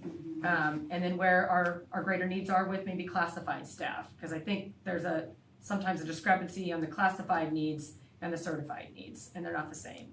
So our paraprofessionals versus our school psychs or our resource teachers, those types of things. So it's a learning game, it is. I hope a new director can come in and really work on some of these long-range changes for just financial stability of the co-op. So It's not a fun situation. To No, be it's in. not. I hate telling, seeing one district do this and then you're working alongside them and you're not, it's a very hard fine line to find. Just, yeah. I it looks like about approximately 50% across the board increase from 25 to 26, right? When you look at that, it's about a 50% on every Yeah. district. And we Which can't is- continue that. Yeah, if that happens again next year, what are we doing, right? I mean, that was my point. I I mean, the problem is, All good I things. agree with you, Well, but I that's don't what know, I everybody mean, I said don't when know. I was at that meeting, they're like, we can't do it again. Yeah. It's just- We can't do it. And there are smaller districts like Burlingame Mhm. who, if they can't. This will afford it, break their budget. Yes, they, I talked with their board clerk when we first got our numbers, and she was just as panicked as I was, and we operate a much I think the larger, problem has been robust budget. identified. Yep. And we've fixed it, and moved on. Well, it's gonna take a while to fix. I mean, we've identified it, it, we're and moving it's not forward. gonna be an Hopefully overnight that happens, fix, it's yeah. gonna take a while. But our cash has to grow every year. Mhm. It has to, our carryover. That will be a must. And you mean Just Three like- links. Three links, Three sorry, links, three yeah. links, three links. not to put it. Good questions, good conversations, No, we'll it's keep not a having fun them. position to be in, I mean, I'm not gonna lie, it's not fun, but. No, I just look at that and I'm Yeah, like, it just- gosh, how many staff of our own could we buy with that, or could we Yeah. hire with that budget? It's hard to look at 600,000 and again not next year. think that. 2.4. And maybe those are some, creative options we look at in the future. Maybe we look at how the co-op operates and programs run, that we have to run all those numbers on staffing, and Kaylee and I, we asked co-op this year for everybody that works at Trail and how much that costs. So there I are think things it that, Could you send that to us? I'm just curious. Yep. I think it Yep, would be we can look interesting at it. to I look mean, at. especially Yeah. after seeing that. Well, I know we talked about before too, if, say we were to hire all of our own paras and whatnot, did you figure out numbers on all of that? Is that yeah, that's what fair? we're talking about. That's what we're talking about here. So, And I feel like that's a whole other process in it itself. is, there's also a process. It is, for but that. I think we've talked about it for so long, but never seen the numbers exactly. I think we need to take a deeper dive into, our Like student you're gonna have needs to being met, and then on top of that, that's a massive amount of our budget. I think the killer in some of it will be related services. Yeah, I agree. And that we will have to partner, I believe maybe on our own would be very challenging, but maybe with a partner district and you have like a sponsoring district would be more sustainable, because I worry about related services. And then I feel like you have to worry about like IEP management, and I mean, if we're, Yeah, you gotta hire, you've got a we're gonna have to lot hire administrators, we're Yeah. gonna have to hire psychs, you're gonna have to hire, a whole gamut of things. But I'm not shutting down No, this I agree. idea in any capacity. And it has been looked at before. I Yeah. believe, our district was a- looked at it even- probably 10 years ago, and didn't move forward with it, so. Yeah. I'm sure there's pros and cons. So, but you're right, deep dive, it's absolutely. a lot, yeah. So, future planning, Faith and I know you guys have all thought about where are we going, what's coming up next, whether that's reconfiguration, whether that's bond, whether that's sticking with the status quo and just trucking along and doing the best that we can. Faith and I talk about it often, what's our budget gonna look like, what should we be doing, where can we be saving? A lot of problems come from declining enrollment. We felt it the last several years where the butts in the seats are just getting less. And it's, I think, 70% of the schools, is that 2/3 of the state of Kansas has declining enrollment.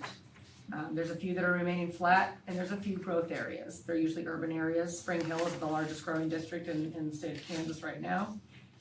This is not a Santa Fe Trail problem. And I know, I hear lots of reasons why Santa Fe Trail is losing kids.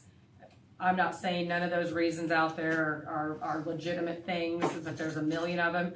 But overall, this is a nationwide, statewide, global, we have less babies every year. We have migration out of Kansas, we have migration out of rural and into urban.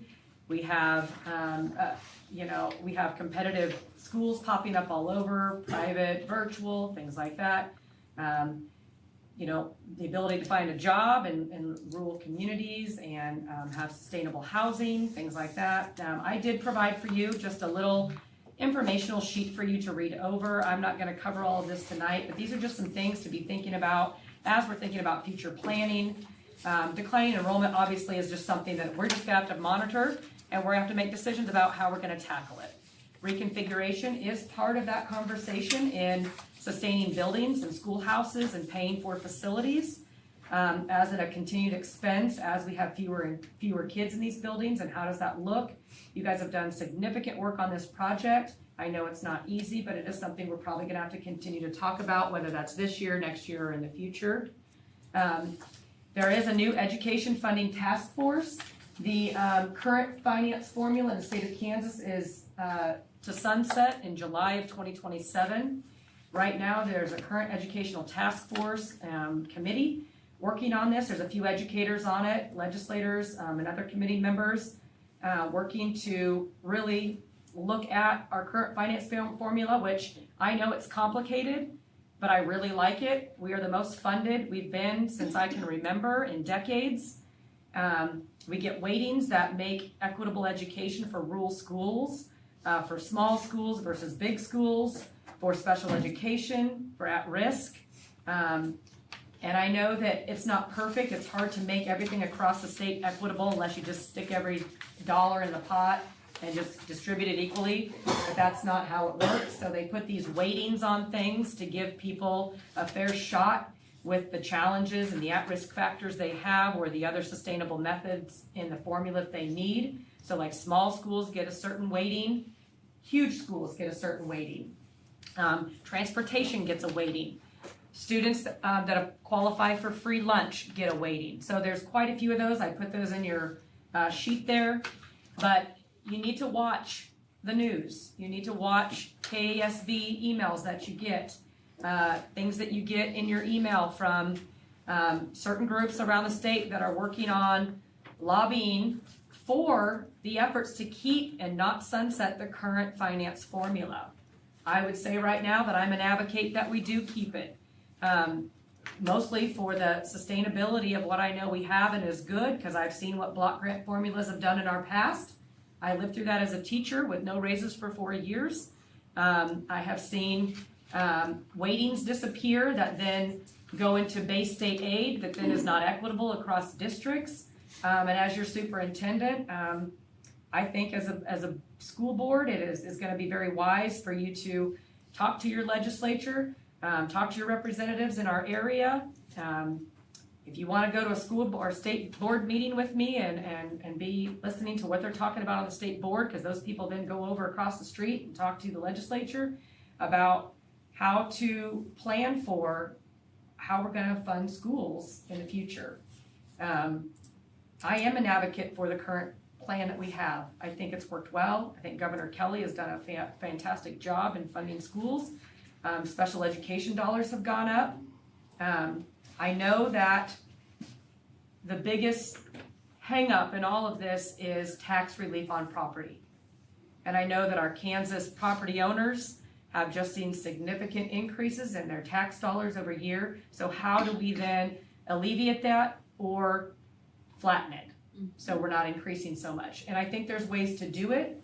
I'm not a tax expert in any means, but I think when you're thinking about schools, you can consider those weightings in different ways. They've talked about using sales tax dollars instead of just property tax dollars, so you spread the wealth of that taxation across more people, because there's only a certain amount of people that own certain property and types of property that are taxed versus a sales tax that everybody contributes to. They've talked about that. They've talked about, since declining enrollment, that pot of money that the state used to put out for base state aid, right? Now they're going to have some savings in that. So what do they do with that? Can we put that back in the state's general fund a little bit?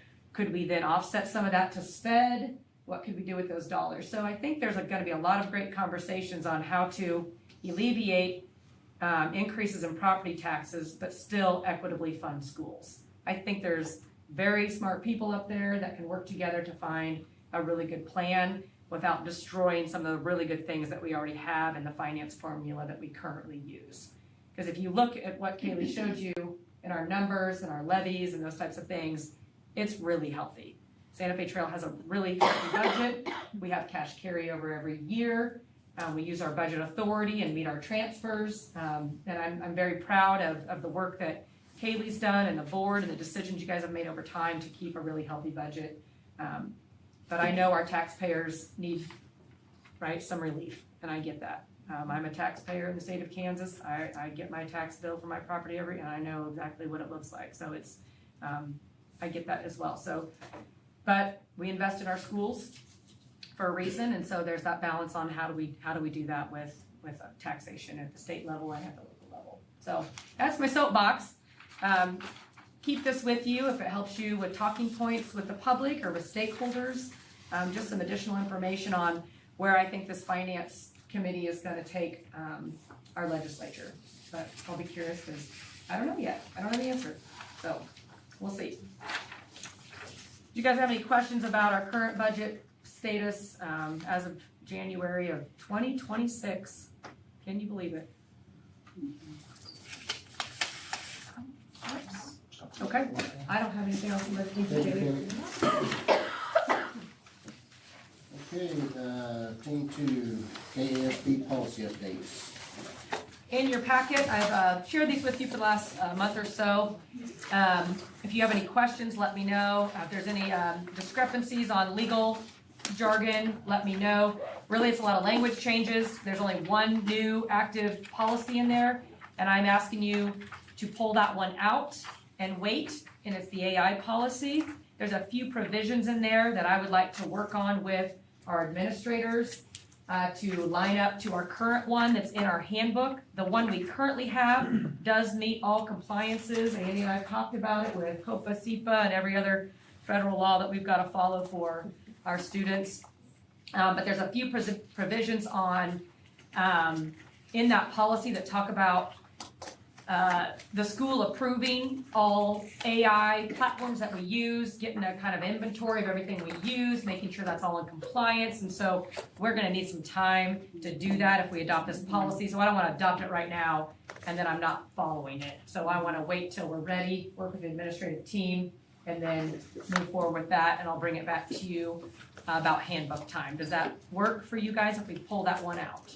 Yes. Okay, that's my recommendation. Otherwise, we can move Doesn't forward. impact any funding or anything we've No. received from? Andy, you see any? No. Okay, Okay. I don't either. A couple other school districts I know are also waiting on it till they're doing handbooks and things like that, so. That's my recommendation for this evening. I was glad to see them clean up the language on Yeah, just the trying to law make it a little more, enforcement stuff. yeah. Yeah. I was one, and then we had a couple other people at our law conference this summer bring it up. They're like, that's a great question. I was like, well, I had some board members ask me about it, so. They're like, that's great. I didn't even think about it that way. Glad they did that. So, good job. I'll make a motion that we adopt the recommended December 2025 updated KASB policies with the exception of the AI policies. I'll second. Motion and a second right here, all in favor? Thank you. Okay, technology department, Mr. Lohmeyer, you are up. All right, I got a few points here. I'll try to go through them fairly quickly, but seriously, if you guys have any questions, I'm ready to go as deep as you guys want to go. The first thing I wanted to point out to you guys was I put this sheet on your guys' table, and I purely just wanted to give it to you guys so you guys could see that these are all the bigger hardware expenditures over, say, 13 years, like planned out rotation cycles. The biggest thing I just wanted to point out is that we're trying to balance the overall, so we don't have one big year over another. So I am looking at, I'm gonna be asking for a lot of money tonight, but they're on here, and it's trying to, I guess, be efficient with our money so that I'm not over asking in one year and asking for nothing the next year, which I'll be honest, I'll never ask for nothing. He has certain months where I tell him you're the big spender. But I do want to point out that Faith had grants on that other one, and if you look at the 24 and 25 columns, red represents, or no, I guess it's all gray on yours. At the very bottom, the red represents grant money. And so that is, just in my department alone, that's how much grant money the district has brought in for TVs and E-rate and Chrome devices and stuff like that. So obviously the next few years don't categorize it, but we'll continue to try for those.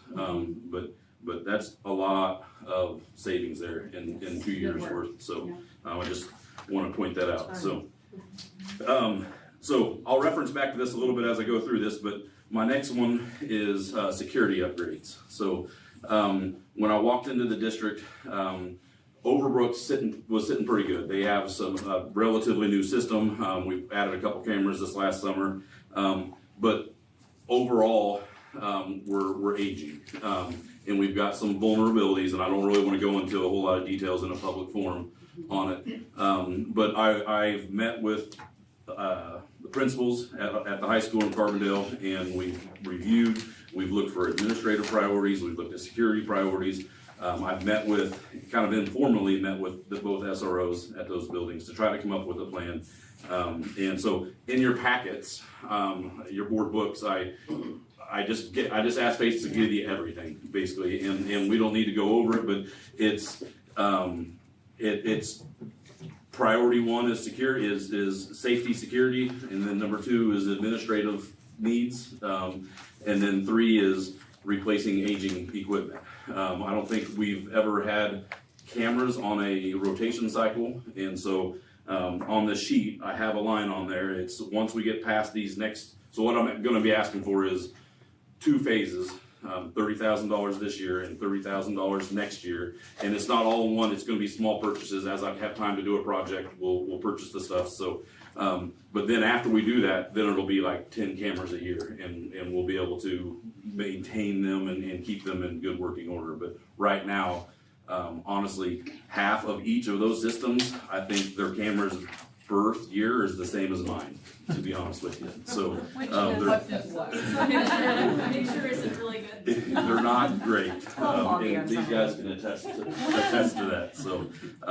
So I guess I'm not necessarily looking for a motion. I'm looking for a comfort level. Are you guys comfortable investing in that over the next couple of years? Because it's not something that you guys have really invested in the past, and I just wanted to ask you. My purchases on this one will be small, one at a time, so it'll never meet the requirements to have to come ask you guys for the money.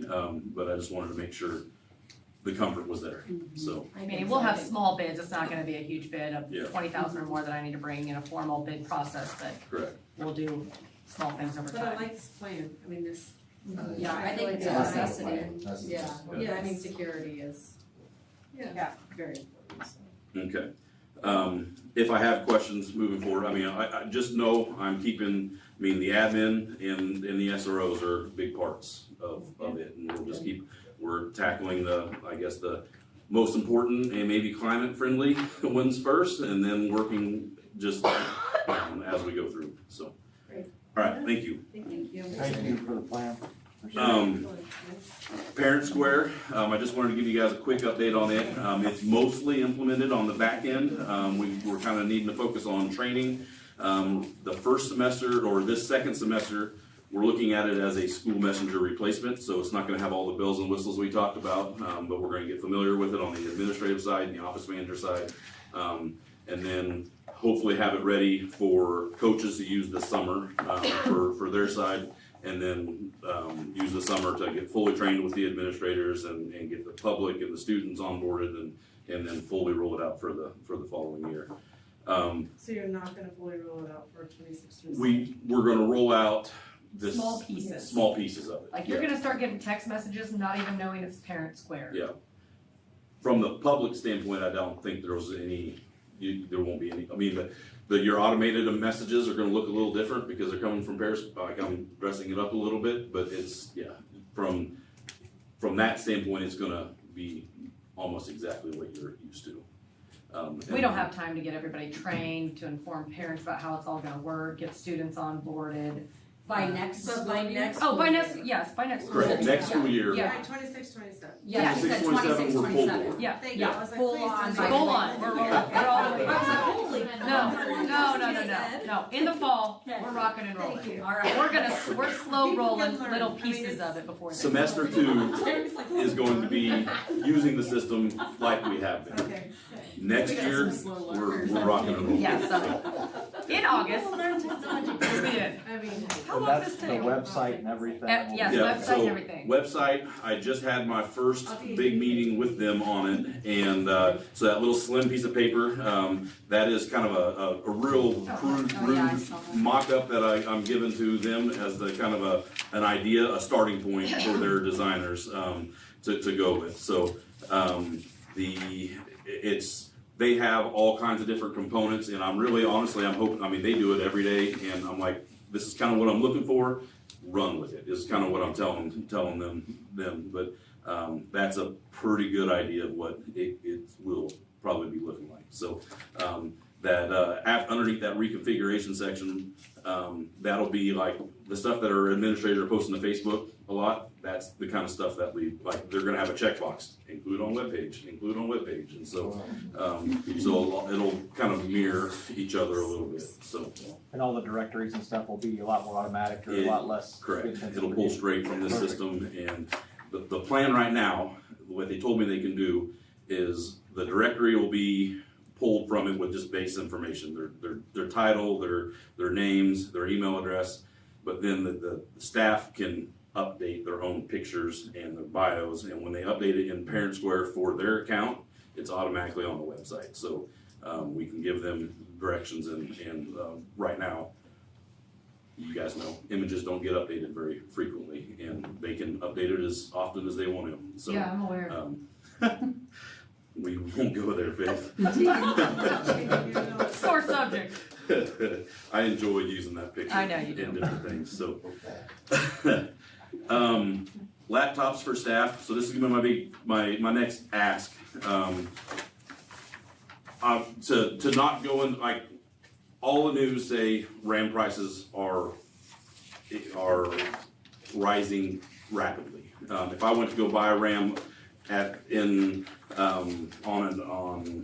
bestbuy.com, it has risen, but I got a bid for the next round of teacher laptops at the same cost that we got last year because they had inventory and it hasn't hit the laptops yet. So I don't know if it ever will. I mean, a year ago I was told, hey, inflation, all this stuff's gonna happen, and now I got a bid for the exact same cost basically that I had a year ago. But I don't feel like I want to take the risk, and so I'm asking for it now a little bit earlier than I normally would, so that I can make sure I secure it at a good cost. And so I'm asking for 50. That will be my last staff computer replacement for these old HP laptops that we had.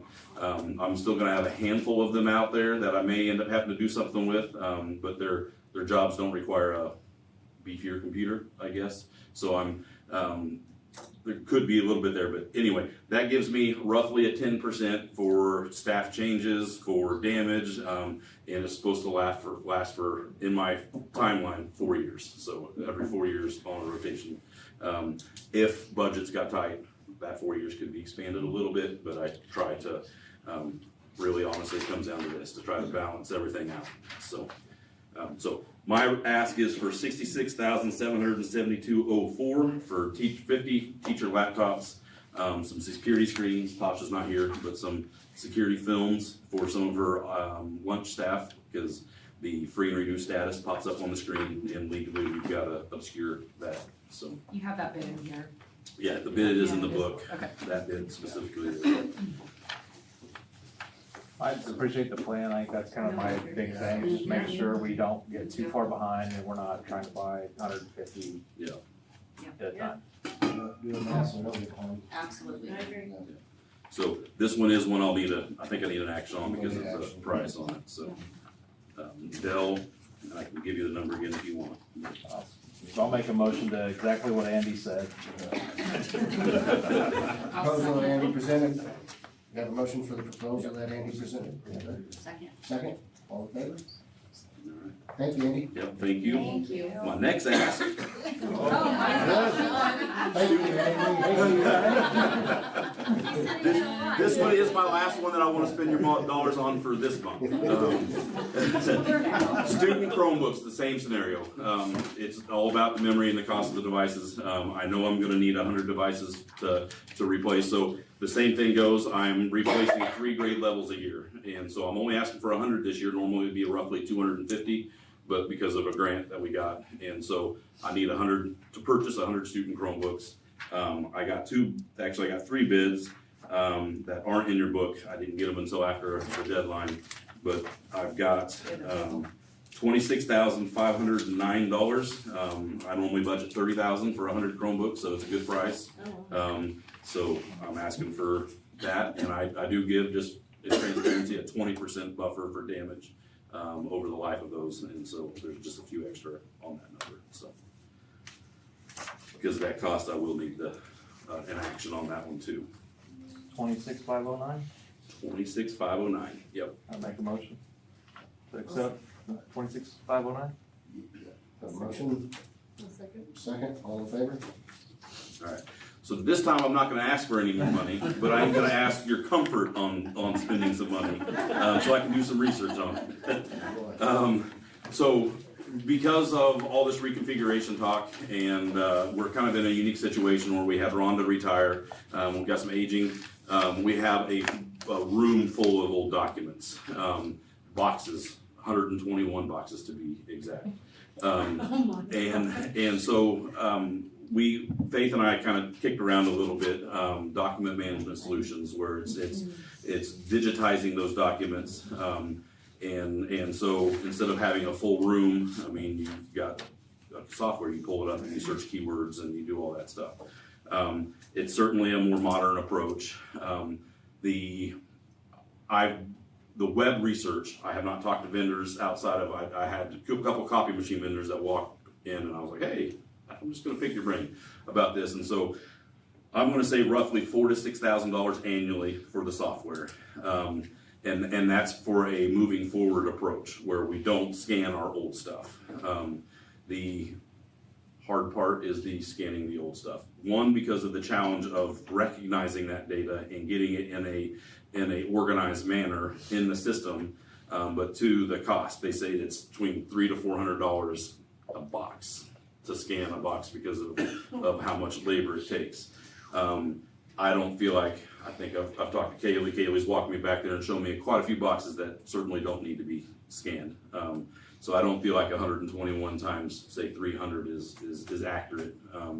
But I guess my thought or my question is, one, are we interested in potentially moving that way? Should I explore it? And two, what is our appetite for it's called backfiling, for scanning your files back in time?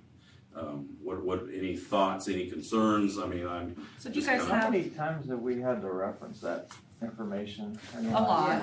I mean, the thing is, I have Amy, so Amy knows all this stuff, knows where it's all at, whatever. Amy will someday retire. I don't know when that is, but she will someday retire. So when she leaves, we got Rhonda gone, we'll have some turnover in the office. There's probably, a reasonable amount of documents that it would be nice to put in some sort of digitized system, organize it into a manner that's much more searchable and understandable, and for our future. There are things I don't think we probably need to. I think we need to work with Amy and Kaylee and talk through. Kaylee's not even sitting over. Oh, yeah, she is. Talk through what boxes we believe we need to get on a digital file. I also think part of it's security of the files. I mean, we have a fire, we have flood, we have water, those damage. Do we have a digital copy of all the things back there? I know we have a digital copy of a lot of them, but they're probably in different drives, different files, different servers, things like that. So they're kind of all over the place. They're very well organized. Our district office is very well organized. These ladies know where everything's at. I don't know where everything's at. And then for our future, for sustainability, I think part of that digital piece is just a reorganization of it for future training and knowledge of documents. So there is a retention policy. So some of these documents are things by law that have years that we must keep them. There's other things that obviously we keep, like we're gonna talk about email here in a minute, that we also might wanna have a policy on purging in a time frame. And then obviously, things that are lifetime. So based on all of that information, I'd like to come to you, if you guys want to explore this, I'd like to come to you with a recommendation on what we want to backfile, what we want to move forward with filing, and any policy we need on purging of things like email. I want to work with Amy and Kaylee and Andy and myself on what that is, and even the administrators at the building level, they have a lot of filing as well, moving forward and backfiling. And then, like you said, what your appetite is for spending to get all that stuff in a digital format. So if you're interested in us researching this and bringing you kind of a recommendation, do you have a spending threshold that sounds whatever to you? Certain things you are like, that has to be digital. Is it digital? Can we get it digital? Whatever. That's my question, is how much of what we have today are we not getting digital, or do we not have access to digital? Good question. And then the secondary question to that is what is the official record? If I have an insurance policy and I have it saved as a PDF, but then I print it, that printed document isn't the official record, right? So I mean, how much duplication and what's the true official record? There is a lot of duplication, especially with files from the last, I'd say, 15 years. But also, there's a lot of things that were emailed. So I think for tax purposes, for most invoices, it's either 5 or 7 years. There's several things, several boxes in the back that are on a retention schedule that do need to be shredded. But there have been times where we've had a vendor who said, I haven't been paid for this, and it's several years later, and Rhonda goes back and she's like, I shredded that 2 months ago because it was on the retention schedule, so we have no proof for a PO or an exact information.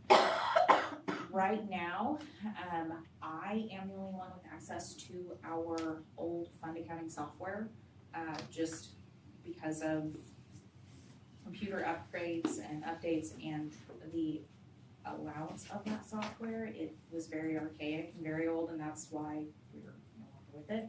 With our new software, all the payroll records, with the exception of the actual bills, the invoices that we create or the POs that Megan creates, or our offices create, they are all digital. So it's very easy going forward for those all to be digitized, but there are things that are forever keeps.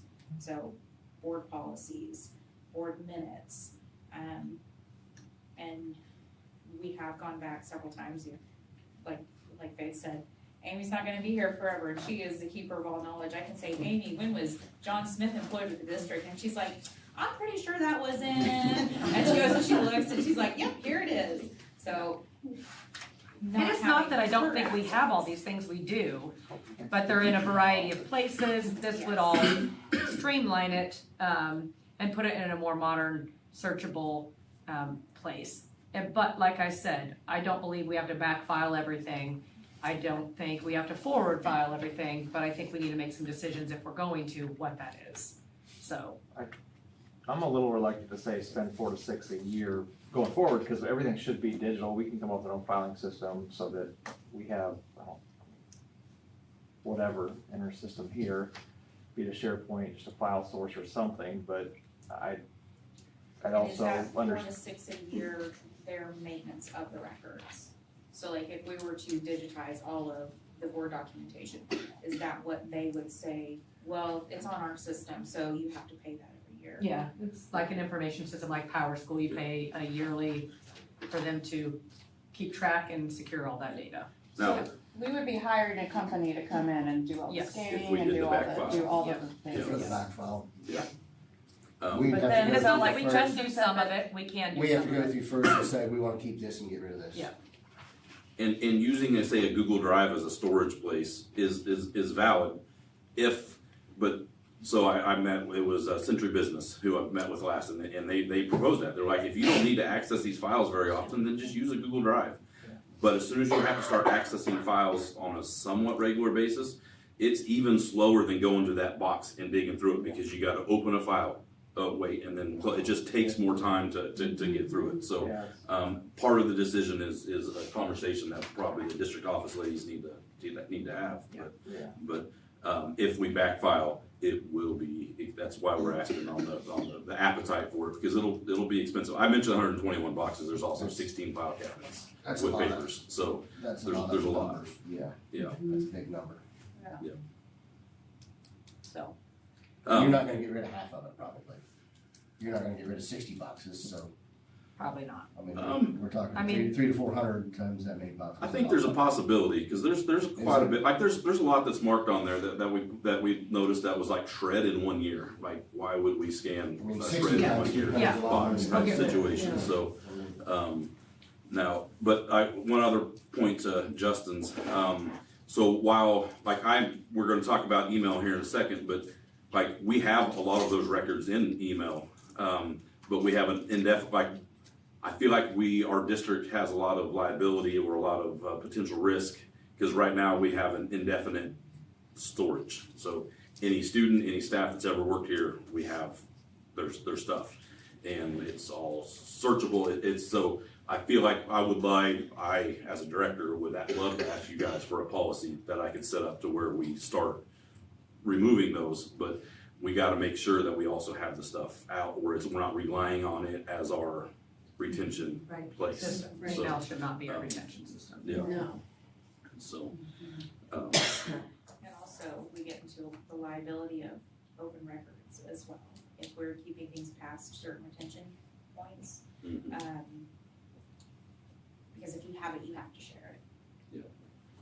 And there's certain things we have to keep, and we will forever, and those things are open records requests that we have, and we can, I mean, Amy and I get them all the time, whether it's financial records, curriculum, board minutes, things like that, we have all that. So I don't ever worry, I don't think there's ever been a core request that we haven't been able to meet. But you also get random things that you're like, I don't have that, we don't keep that record, things like that, but. There's not like a 60-day thing on your Outlook? well, so you can delete your messages all you want to in your email account, but we have a required archive behind the scenes. It's the archive that I'm talking about, the historical record of all the communications that took place in it. So if I wanted to get rid of a message, I couldn't. Kansas Association of School Board has recommended that you have an email purging policy. 3 to 5 years is what they typically recommend. And a lot of school districts have them, so. I would like you guys to come to us with what you would like. I mean, I have no idea. I don't know how, like, what do you need to keep things organized? And I'll look into what I think we can afford, what I think is reasonable in comparison to any other data we store and how much we pay for that kind of, especially student data, because that's our biggest storage of data as students. So, I can make, we can sit down and think about what budgetarily we can afford and what's worthwhile for security of our records and things that aren't worthwhile to put in a system, so. And is this just like a random company that you called as far as like pricing or? No, so Century Business is our copy machine company. So when I did the research, there's all these purpose-built companies for doing this. Then you get to a copy machine company and they're gonna Century Business was great. They recommended a relatively inexpensive one that doesn't necessarily have all the bells and whistles that we don't need. But then they also, we can also do DocuScan and DocuWare, which is the other company was like, oh, it's DocuWare, that's the one you want, and it's like way more. It just the costs are way outside of what a school district's gonna stomach, I guess. So I did just general research online, but then I talked to 2 different copy machine vendors. The 2 copy machine vendors that I trust, actually, that I've had done business with. So. I think it's a great idea. So I left the hardest one for last because I am afraid I'm going to get run out of the room. What about converting your board books to digital? No. I like to be able to write in it. I'm good with Sandy. I like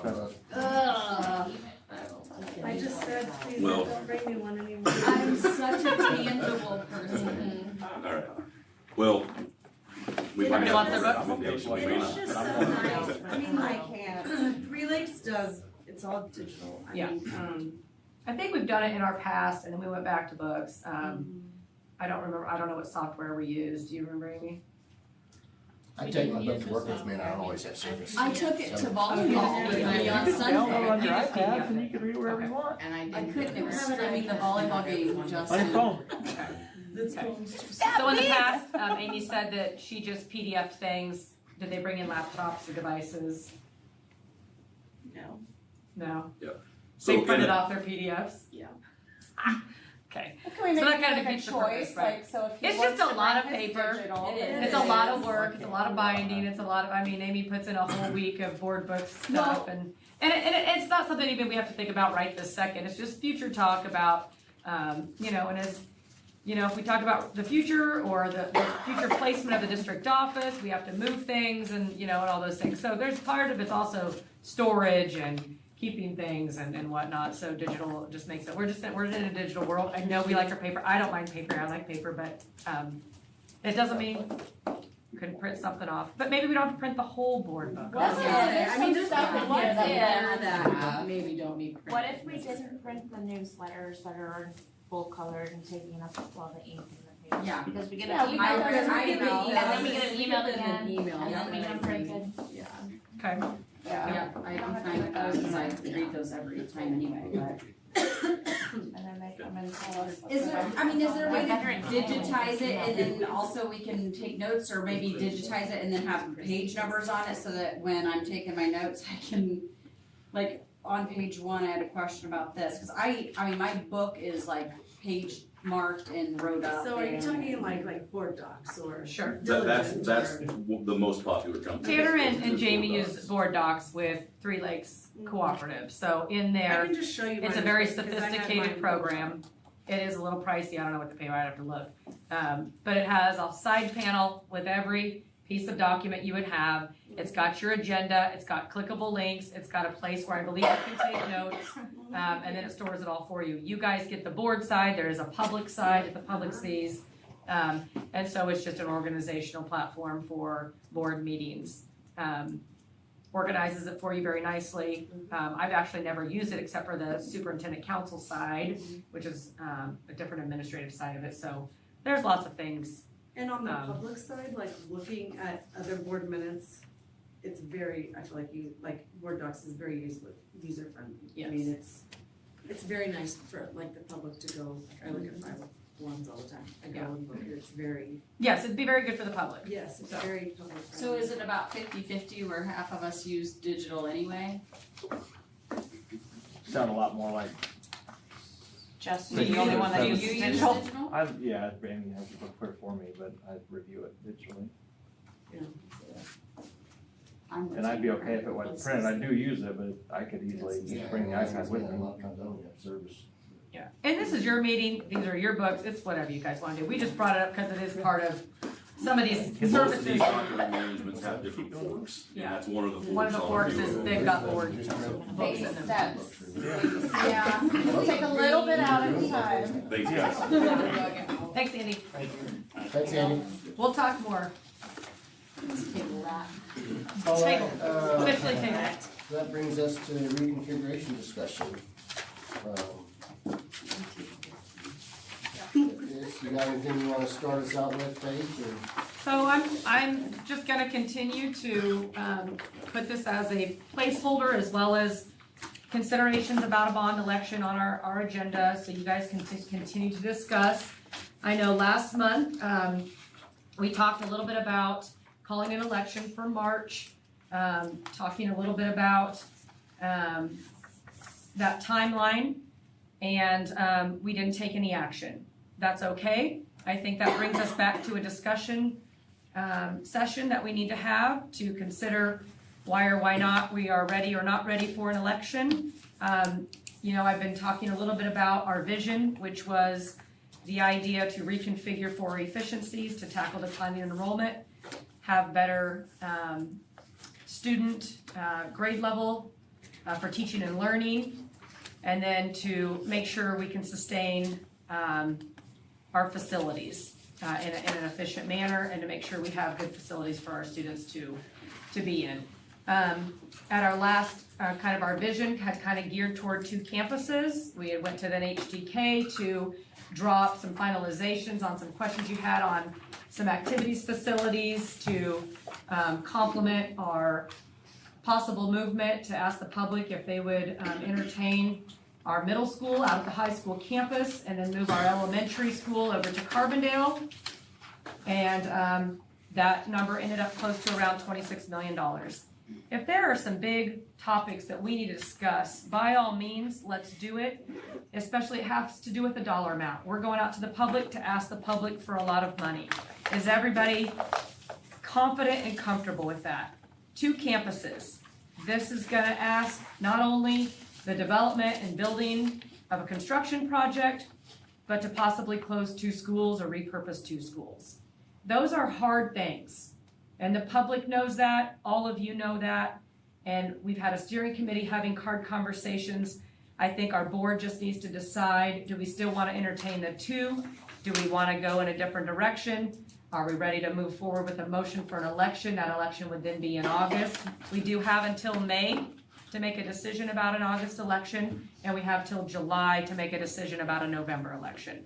So I just wanted to put it back on there so you guys can give me also directives on any additional deliverables you may need from me, from HTK, from Piper Sandler, any other additional, do we need to go back to the steering committee? Do we need to have a special meeting? So anything that I can help you with, that's my job, is to serve all of you, and I just want to know what you're thinking and where you'd like to go from here. So I'll open it up to all of you. I feel like my thoughts are, it's too much money, and I feel like the feedback I've got from the public is it's too much money, and they don't want to close 2 school buildings. I mean, that's a lot of the feedback that I get. I don't know. I just wonder if we looked at 3 campuses, what would that, if the dollar amount would be more favorable to exactly the the same, wasn't it? Well, I guess It was the same. I wanna, Yeah. With what they proposed. Yeah, so- You can look at it differently. one thing that I wanna say is that my reluctancy with the 2 campus plan that versus an alternate 3 campus that wasn't presented to the board. Correct, I would agree with you. Was every plan that was brought to us had a 6 through 8 at the high school. Mhm. And my thing is that our 30-year vision, or is our 30-year vision more of a 1 campus with everything, right? And if our vision is to bring the middle school to the high school for the 30-year vision, then I mean, it's a lot of money. I think it's a great plan. I would just ask that we find a plan for Overbrook before we put it out for an election. There was also concerns, if you're talking about that, there was also concerns about, hey, my 6th grade daughter is going out to the high school with your senior boy. There was never a K through 6 option, and then it's just 7, 8 moves out to the high school too, right? We never did see anything like that. That would eliminate. No, but we talked about as a board, we talked about where do we draw that line? Yeah. And I felt like at least I know I did say that I felt like 6th, 7th, and 8th is considered junior high. I felt like we had that conversation in the open meeting about, how we all felt about that. I didn't ever hear anybody disagree about that. No, Yeah, I we just talked said about that was some concerns was, Yeah, now my 6th grade daughter's out there, who's monitoring her walking, getting off the bus, walking out of the, sure. and so it's like, well, if that's an issue, then how do we eliminate that issue, right? That'd be one thought that I had. And I think the answer, I guess, that I heard to that was that they would operate on different bell systems to where they wouldn't be intermingling in the hallways or common places. During first bell, last bell. Right.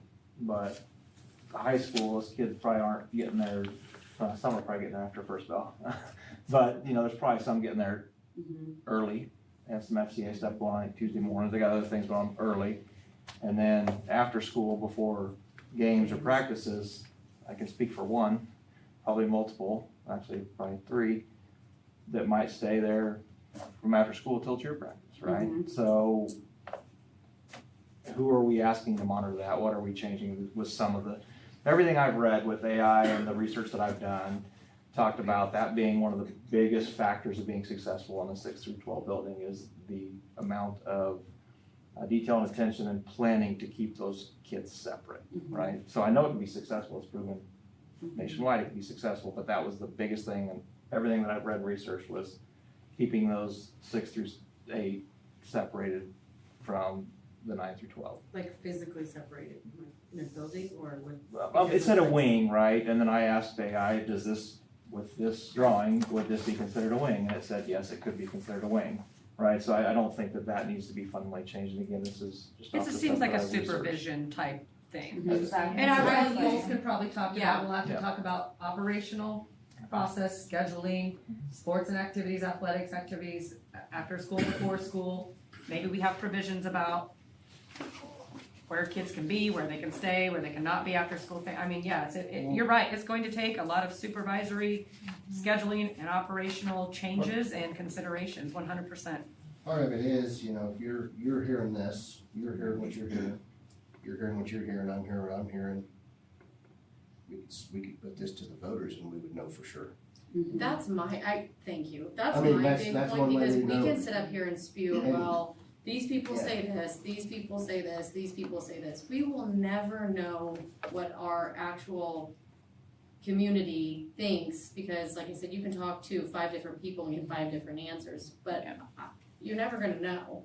And And it I is don't- overwhelming as a it board is, member, because we absolutely. get different opinions all the time. All the time, and I don't think it's fair for us to sit up here and say, well, this is how they're gonna vote, when we truly, you don't know. You don't know, At the end of the day. No, and I think some of that though isn't just what I feel like a voter might vote for, but when I vote for something, that's how I feel. And I'm not gonna say, hey, I vote for this, even though maybe I don't feel like this is the best 30-year plan for the district, right? So Yeah. that's where my dilemma is I'm asking these things and I'm doing the research for myself, but also for the folks that have came to me and said, hey, Yeah. I don't wanna do this or I don't wanna do that.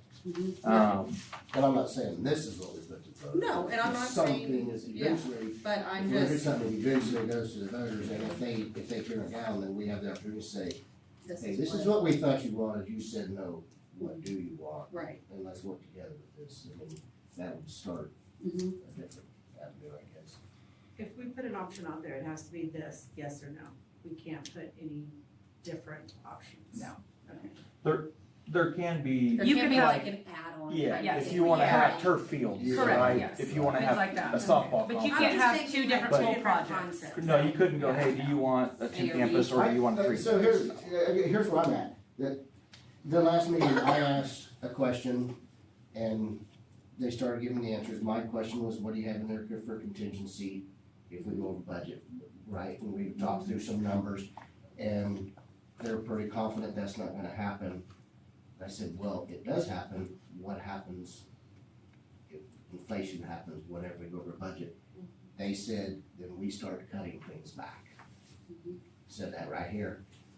That's fine, I get that. Sometimes things come up, it's nobody's fault. I feel like, is it a bad question to say, if we have to start cutting things back, where do we start? What gets cut back? Do we just cut the wrestling room clear off? Do we cut the band room down? What? I mean, one thing I heard was the domes, we voted for this and got this. And so if we're voting for this and it ends up this, at least they know, right? This is where we're starting. It may not be all of it. I don't know if that's unreasonable ask or not. Or maybe I'm just overthinking that. Hopefully it doesn't go over budget. We always hope for that, but I've been around hundreds of people building houses, and the fact of not going over budget, I don't think ever happens. So that's a question that I would have. I don't know if then maybe that doesn't bother him. Maybe I'm the only one that I think that would ease some people's minds too. If somebody goes to the polls and says, man, I'm here for the competition gym, or I'm here for the junior high wing, and all of a sudden I voted for it, but the junior high wing's what gets shrunk because we're over budget now, then people are unhappy, right?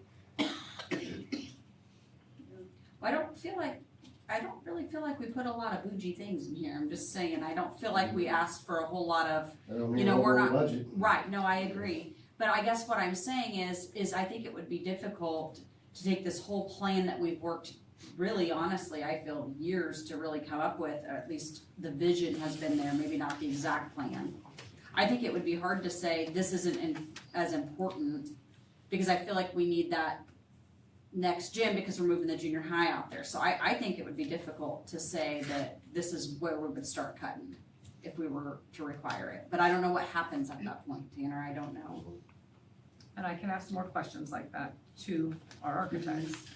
Well, and it would definitely depend on too, like, how much, if we needed more They can find ways to. money, you know, like, obviously, we wanna build this gym, we're not gonna make this gym smaller, we could just say, hey, we're just not gonna use that high-priced paint, I don't know. There's always little stuff you can cut out, So the structures and the details. yeah.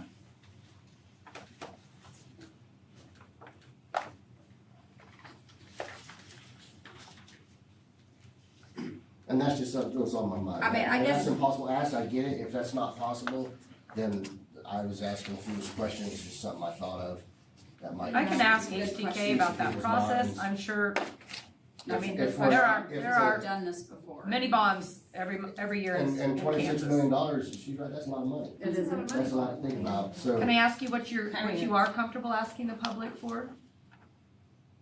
I don't know. And then could we work back from there if there's like a dollar amount that, like, if it's not, if it's not $25 million and it's 15, then we need to really ask HTK with the things that we are asking and wanting, what can we even get for $15 million out of considerations for declining enrollment, trying to get middle school away from elementary, what are the other options out there? I know we've looked at many options in the steering committee, we looked at a ton of them, a variety of different ones. I know there was a lot of talk about, a lot of people wanted to make sure that middle school was not with elementary. And then we didn't love middle school over at Overbrook, or we didn't like, I mean, there were a lot of different opinions that kind of came out of the steering committee that then lend itself to what they presented in that 3-campus option. But if there's other ways to think about it, you know, we haven't talked about adding on to Carbondale or making it look a little different in different ways. I don't know. So, Are you saying like add a junior high wing to Carbondale instead of the high school? I mean, there's a million things. I mean, you could go ask HTK, they could probably come up with 20 ideas. But I mean, that gets us in a really wild place to then narrow things down. I Again. feel like that's where we were stuck for so long, is do we want the 2 campus or the 3 campus, and then We it went seemed to like So we felt this- like there was more to gain with the With 2 two. campus. I agree, I heard that everybody Right. seemed to want the With 2. what was brought to the Right. board. And I wanna I keep agree with clarifying that because I feel like that every plan that was brought to the board was 6 through 8 at the high school. So that's why I go back to my original question. I don't think we plan on what are we okay with asking the public for. What is our vision? And we should try to get that, because if that's our vision and we all believe in it, that's what we vote for. And the public says no, then okay, we alter the vision Then we. to what's acceptable to the public, right? But I to mean, me, if it's like, well, if we're only good with 23 million, then. We And we were were showed, I mean, yes, these What- were kind of not like with the dollar amount on it, Yeah, but these we are were things- showed, we could do this, we could move junior high to Overbrook. we Yeah, could move I junior mean, We high- had the opportunity what to was- ask what was for brought anything to we the board? wanted. It was There brought were to the two- board. there were two Well, plans brought to the board. When they Both first came plans. in, they gave us the options. We chose as a board the I think 2 he's campus talking idea. about at the They very brought us beginning, junior high at the Right, but that's because Overbrook. we They brought us continued to junior narrow high it down. They narrowed it. no, the steering committee Recommended. I think what they brought was the recommendations. And I of the don't think steering they committee. even brought what the That the steering steering committee committee recommended, to be quite honest, is what I have heard. Well, all along the way, we could have, any of us could have spoke up and said what we wanted to see. That's where I'm coming from. You know, they always gave us that opportunity I'm not to saying ask HTK, I'm questions. saying that I guess I'll just ask the question, not to say how do we want 6 through 12? Or do we want long-term, 30 years from now, everything at the high school? I mean, like one campus. One campus with it all, right? I would love to have one Yeah. campus with I it all, mean, but what that's does where- that change, how does that change what we're doing now? I Why guess would you that's vote for or propose a 30-year bond if our vision, I mean, In I don't 30 think years, just anybody one in this campus. room is probably gonna be in this district or on a board in 30 years. So what would you propose to Well, do? that's what I'm at. I would do whatever we have to do foundationally and with the buildings that we have and not adding on. And then in 5 years, in 10 years, let's take a plan that says, hey, we're gonna need X amount to get to a one campus, unless we feasibly think we can do it now. And if we think 26 million is a lot, I think 53 is a little bit more than that. 53 Yeah, that's where I'm coming Yeah, from, which is why I so- think it 3 years almost needs to later. be phased. Yeah, But you're right, a 30 or years. 60-year vision is 30-year pretty bond tough. is, I mean, A bond is gonna be 30 years, no matter what, right? Like, no matter how much we ask for. You can Right? do 20, Your but then terms your could be finances different, yeah. change.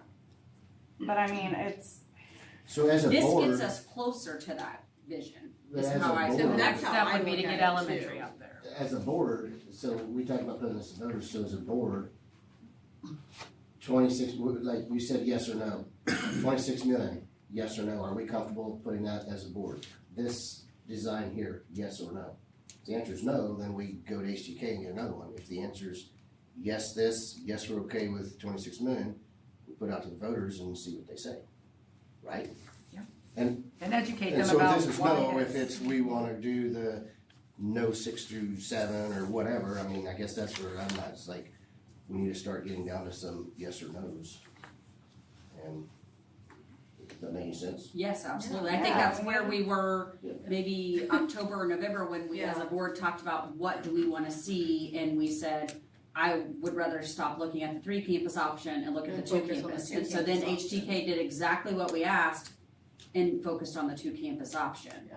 So that's where, I guess that's where I'm coming from. If we wanted to see more of the 3 campus option, we should ask for that. I really wasn't interested. I didn't feel like we had a lot to gain by still spending $26 million on 3 campuses. So I didn't need that from them. And that's what it was.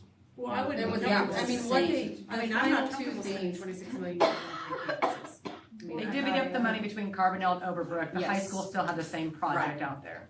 But they put a little bit more into So- Overbrook, some into Carbondale. So half of Carbondale was empty, half of Overbrook was empty, Yes. and you had the same plan at the Yeah. high school. So to me, That's why I was like, that no. was a But it joke. kept us having Overbrook open. That was the idea, was that we could Or- still have Overbrook open, we don't have middle school with elementary anymore, and we have an intermediate and a primary building You gotta have as those elementary. buildings So I guess, I'll just say looking it then, I'd like to see a plan with putting 6 through 8 at Overbrook, pre-K through 5 at Carbondale, and 9 through 12 at high school. We talked about it for about We have it. 12 minutes It's at not- Overbrook. We have It's that out plan, there. we do, we've seen it, so I'll bring it, we can bring it back, I've got it.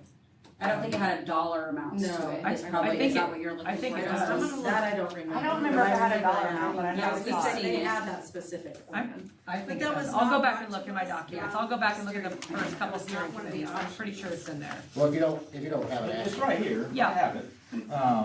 And it was showing 11.2. Yeah, it was I much don't- cheaper. No, like, that was the, I remember there were questions about parking and sports Mhm. facilities and That things was like good. that, so that was, I remember, there's a little bit of room to the Yeah. west of, Yeah. of the building, right? You have a basketball goal and a fence, you Well, could we easily would- put we some would gravel need back, there's a lot of to- things you get around that, but to me, if, No. when it was talked about, and it was pretty strong opinions about keeping Overbrook open, the building itself with the folks of the steering committee. My opinion, I'm not gonna speak for the steering committee. And I feel like to appease that, it was, well, let's do, and I don't remember what they were, but it didn't reduce the number of transitions. And it added on 6 through 8 at the high school. So really, basically you had 2 half-empty buildings, and then you were adding on to the high school. So that's my big thing, is if we have nice buildings, right? So why would we add on to something and then have something empty? If we have a plan for Overbrook, I could get closer to getting behind this 2 campus if our goal or vision is that we keep an elementary school in one town, and then we keep the high school, or 6 through 12 at the high school. If that's the vision, I can get behind it, right? I struggle to say, let's get behind this to partially get us there, and we're talking about 30 years. so you keep bringing up, plan for Overbrook. So this is a great conversation. Do you feel like it is the board's responsibility to come up with the future plans Yes. for any buildings that we close? I honestly, And I if do we- feel a sense of responsibility Sure. for that. So to then some we probably need to have meetings with our cities, our other groups that might be interested in using the buildings, if there's other partnerships, no different than this building. I would like to talk about this building tonight. So I think that if that is a very strong sense of contention on if we're gonna take students out of buildings, what are we doing with them? I think we need to move forward with some things that I can bring to you, bring people to you, set up conversations that we have with, our city, our mayor, our groups, Parks and Rec, things like that, other colleges, other groups that might be interested in these buildings for a different kind of concept. But if you guys feel that sense of responsibility, then absolutely. I think that's a good conversation to have. Just because they wouldn't be our school doesn't mean they're not our towns, and I think that that's important to Sure. remember. And Yeah. we're all, I grew up here, I do have a sense of The responsibility. taxpayers are paid for them, and right now, we're representing the taxpayers to take care of That's the right. buildings, so we should pass it off responsibly Mm-hmm. also. Well, I know we've talked about some ideas here, but I guess maybe we just haven't reached out Sure. to the city to say, hey, would this be something you'll be interested in or what have you, so. And we did have a representative on our steering committee from Overbrook that spoke very passionately about the school. John Brady came and talked to us, I think early on, Jim Coger came, represent the district, or the city of Overbrook, and talked a little bit about the school and the school being a sense of the heart of the community, and are we considering that? John said that over and over and over in the steering committee, that are we considering not money, not all these other things, but what it does to the community? And so if that is a important point for us to tackle as a board, then let's do that. And what do you guys want? How do you want to do that? What does that look like? Well, I think before we worry about repurposing a building, are we gonna go that route? Sure.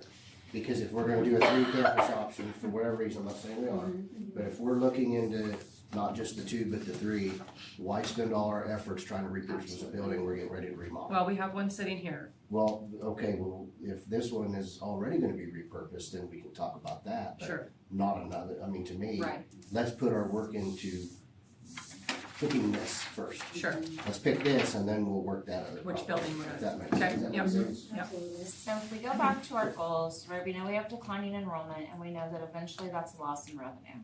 Mhm. And we shuffle around and we use the same buildings that we're using minus potentially one.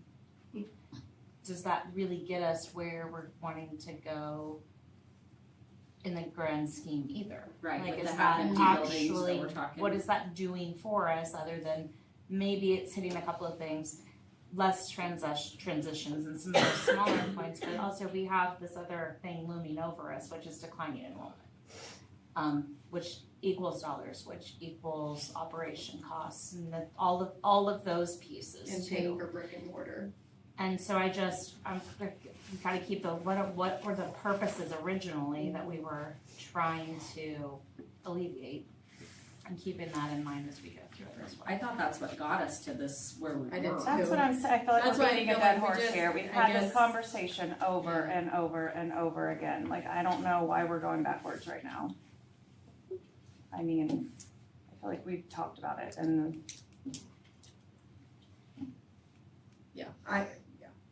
Well, we got some time, so let's work the problem, whatever information we need, let's get it. And if we need a special meeting or whatever to sort this out, we have time, I don't know if we need to go there yet. What? Do you? We've got till. I just want you to tell me what you want me to get you. Well, I think right there, first Okay, was so- the. So 3 campus with Mhm. 6 through, Mhm. okay. 6 through 8 at OAC. Well, don't you have that? It's 11 too, but I guess, let me back up. You right? wanna So look we at talk- it. We talk about the purpose of this, right? And when we talk about reconfiguration, how much of the 26 is reconfiguration and how much of the 26 is, we just gotta do the damn work, right? It's foundational issues. yeah, It's for sure. other things, right? There's a And lot if of we're that. There's me. already spending 9 that we have to spend no matter what, well, if we already have to do some foundational issues, how much more is that to put the wing there? Right, so that can factor in and help out a lot too. I don't know the answer to that. I don't wanna hide a $11.2 million bond behind reconfiguration when all we're really doing is moving some kids around and doing work that we needed to do anyway. Right. Right? My thing, yeah, we've talked about it a lot. I don't feel like we're going backwards. I feel like, and I'll just, again, speak for myself, not the steering committee, but I feel like if you would have brought this 6 through 8 at Overbrook and pre-K through 5 at Carbondale with the high school getting what it needed, I don't think I would have said a 2-campus option. I think what I voted on, and I know what I voted on, or excuse me, I didn't vote on, but my opinion was back in November was what was brought to us, which was a half-empty Overbrook, a half-empty Carbondale, building up the high school. And that was like, no, that's not a 3-campus option I'm gonna entertain, because the board was brought 2 plans. Right. We talked about it, we didn't talk about this at the board level, we talked about this No. at steering committee level. Gotcha. Yeah, this sheet right here, the one that had the different options, right? And then after this meeting, we had an October meeting in this building, I think it was the 16th. And then 2 weeks later, I'm meeting to talk about a plan that I just heard about. Yeah. Now, we had a big break there where HDK was never here. I did share all these documents with you, that's the steering committee. I asked you guys for updates at the meetings, and some of these things came out, some of them didn't. So I do believe, and when I've talked to HDK, that I think they felt that there was a separation between steering committee work and board work.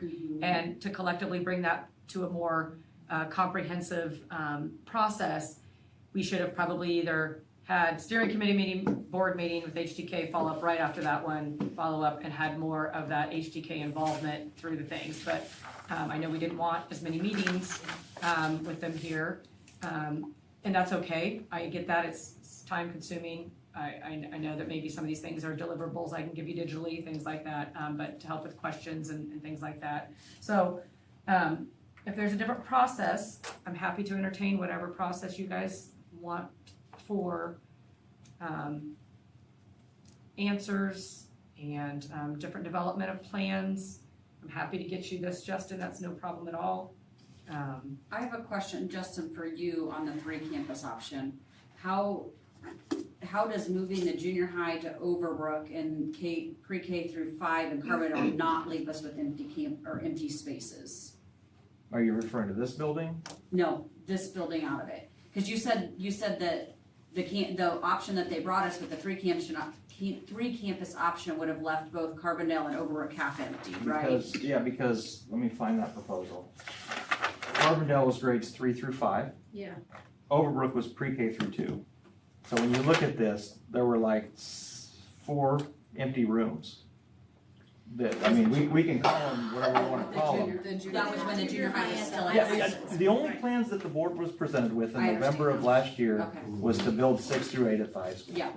And that was my whole contention with all of it, and I'll be the bad guy or the asshole on this, I'm fine with that, right? But the only plans that were brought to the board, I found out about 2 weeks prior to that meeting, when it was brought up to do this. And the reason that it was brought to us, because there was a strong opinion in the room that we didn't want to keep Overbrook open. So kudos to everybody involved for trying to come up with that plan.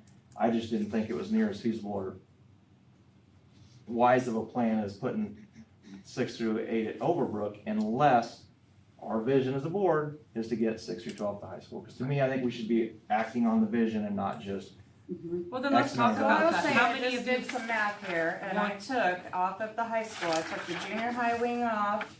I took, so the 7 million on the aux gym, the wrestling gym, the middle school stuff, and the middle school, that leaves us renovating the high school for 12 million. And then if we're gonna do Overbrook for 11 million, that's 23 right there. Then we still have Carbondale cost, so 3, so really you're looking at just about the same amount, like if that's the actual cost that it's gonna take to put the junior high No, that was the at Overbrook. That 11.2 wasn't any of the plans with this, it was just, that was, and that's right, I think it's around 9 million is what we think it is, right, roughly, to do what we need to do at the high school and to do the HVAC at Carbondale, I think is approximately 9 million. Plus your Right. loans, so you're 20 basically. So the 11 is probably that extra 2 million there was something, whether it's renovating restrooms, getting some rooms changed over that are made for more littles than Yeah, junior some high. I don't know. face-to-face. Yeah. That plan is out there. I fully believe HTK did they put some thoughts behind that, Is right? that not with like the new But- band room and the CTEs that Well, you're so talking, that this 9 million I think is what was I without don't- those? I don't know exactly what it was. I don't want to speak to it because Yeah. I don't have that knowledge, but I believe that the foundational issues at the front of the building, the east side, Yeah, and then the band room, CTE, was a roughly 9. And the extra 2, I don't know. Right, but I guess that's where I'm getting at. If we're gonna spend 9 anyway, well, is it really 26? Or we're already spending 9, and the board's vision is to get the junior high out there, or 6 through 8 out So there. 17.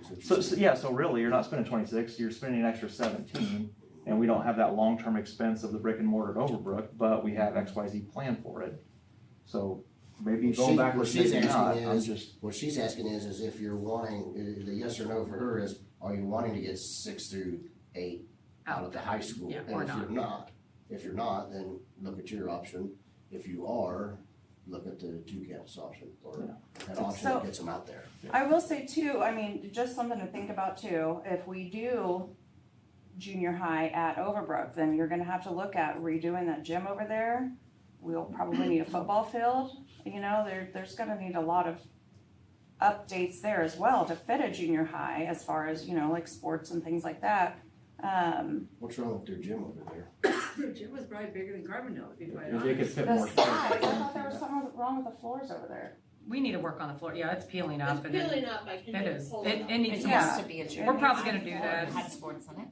Like it used Anyway, to we'll have. keep the We're building, gonna do it anyway. if we keep the building, yeah, Building. we need to, if we keep So it. yeah, it needs to be, but I'm just saying, you know, but if we, you know, use, say, the field at Carbondale, I mean, then, you know, you have to look at transportation from there to, Yeah. you know, I'm just saying, like, that's just some things to think about too. No, I asked about, football, because So that's how the many one. of you like the idea of middle school with high school? I guess that's a question I wanna know.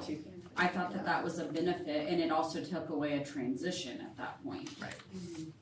And the benefit of opening up some opportunities for the junior high. Right, we have one Right. we have one transition if we have an elementary and a middle Right. high, yes. So when we say transition, we define that as a different building? Yeah, like we're leaving this building and this, because you have all that longevity in one school, same operations, same administration, same concepts, and then you leave. Versus preschool, over to Overbrook, back over to Carbondale, back out to the high school. I'm not saying I don't like it, I'm saying it's a lot of money. Yeah. That's- Operationally, it's a lot of transitions as well as teaching and learning transitions. I don't dislike it, I guess I don't, I lean on you guys to tell me what's the best. When I think of transition, I don't know that I think of it as the same, because I think that 8th to 9th is probably a transition. Maybe not. No, well, every grade's a transition, yes, but we're talking about the physicality of leaving the culture of a building, the administration, how operation is done, how things operate. Like really leaving a building, the It's rules the of the physical building. Right, the rules of the all building, those the things functions, that can impact. and so that longevity of the staffing that you're with over time. So I will say, let me preach to that for a second, just using me as a mother with kids in the school, okay? So I have, Peyton just graduated, so I don't have any kids at the high school right now. So let's see, Knox is 5th grade, Whitley's 4th grade. And going from knowing everybody at Overbrook, I mean, as a mother, going from knowing all these teachers and everybody at Overbrook, everyone there knows me. Now, you know, I have one kid, so last year, one at Overbrook, one at Carbondale. So I still knew everyone at Overbrook. Carbondale, I knew, you know, a couple of the front office ladies, and that's it. And then, you know, I come over, and then my youngest, she is having a hard time in this new school. And I know, like, and I appreciate we did, you know, like that day where the kids came in and did the half day and stuff. That helps a lot. But I mean, she's one that really struggles with that. But also here I am, like, I feel like sometimes I go in that school and I mean, I don't know half the teachers there. Half the teachers don't know who I am when they see me. You know, it's just, whereas if you have them more like growing together in one school, you know, you see all these faces, you see, I mean, you remember, you know, when we went K through 8 in one school, like I knew, you know, everyone knew everyone in that school. No, I don't want to go back to that. That's, you know, not plausible, but you know, that's what I'm saying. Like, too, it's easier. And like junior high, like your daughter's a freshman this year, right? I mean, was that a struggle? I know doing the first day, the one freshman day, I know I heard a lot of freshmen really enjoyed that too, but think about that too, you know, like moving from 8th grade being top dog to like being this little freshman, like, you know. So just reducing the amount of that change is best practice versus we just have a lot of them. We have more than normal. PK separate, yeah. K3 for so it's just a lot. Reducing that in any capacity is better, I'll just say that. We do lose some of that sense of community. I know that's what people are hoping we don't lose, but we already lose that going with the transitions that we have. Right. I could be a mom in Overbrook and have no kids going to the Overbrook school. Mm-hmm. I could be a mom in Carbondale and have no kids going to the Carbondale school. So that sense of my community school is a really different I mean, I don't think than what it really is. And it's not, like, I mean, back in the day, like, it's like, yes. It used to be you had a community school. But now I think your community is your grade level, like whatever, you know, like, yeah, when I live in Carbondale, when my kids went to Overbrook was my community, like, all my kids' friends and their parents, you know, that's who I'm growing with, and now my kids are at Carbondale, so now Carbondale, you know, it's the kids in your class, those parents in that class, I mean, I feel like that's I don't feel like it's what school you go to, since we've all combined, you know, does that make sense? Yeah, that's changes for a long time. Yeah. So, middle school at high school. What I should say, a middle-high concept for a campus. And an elementary school as a concept for a campus. Are we on board with that in any sense? Meaning we get preschool through our 5th grade together, and we get 6th through 12 together?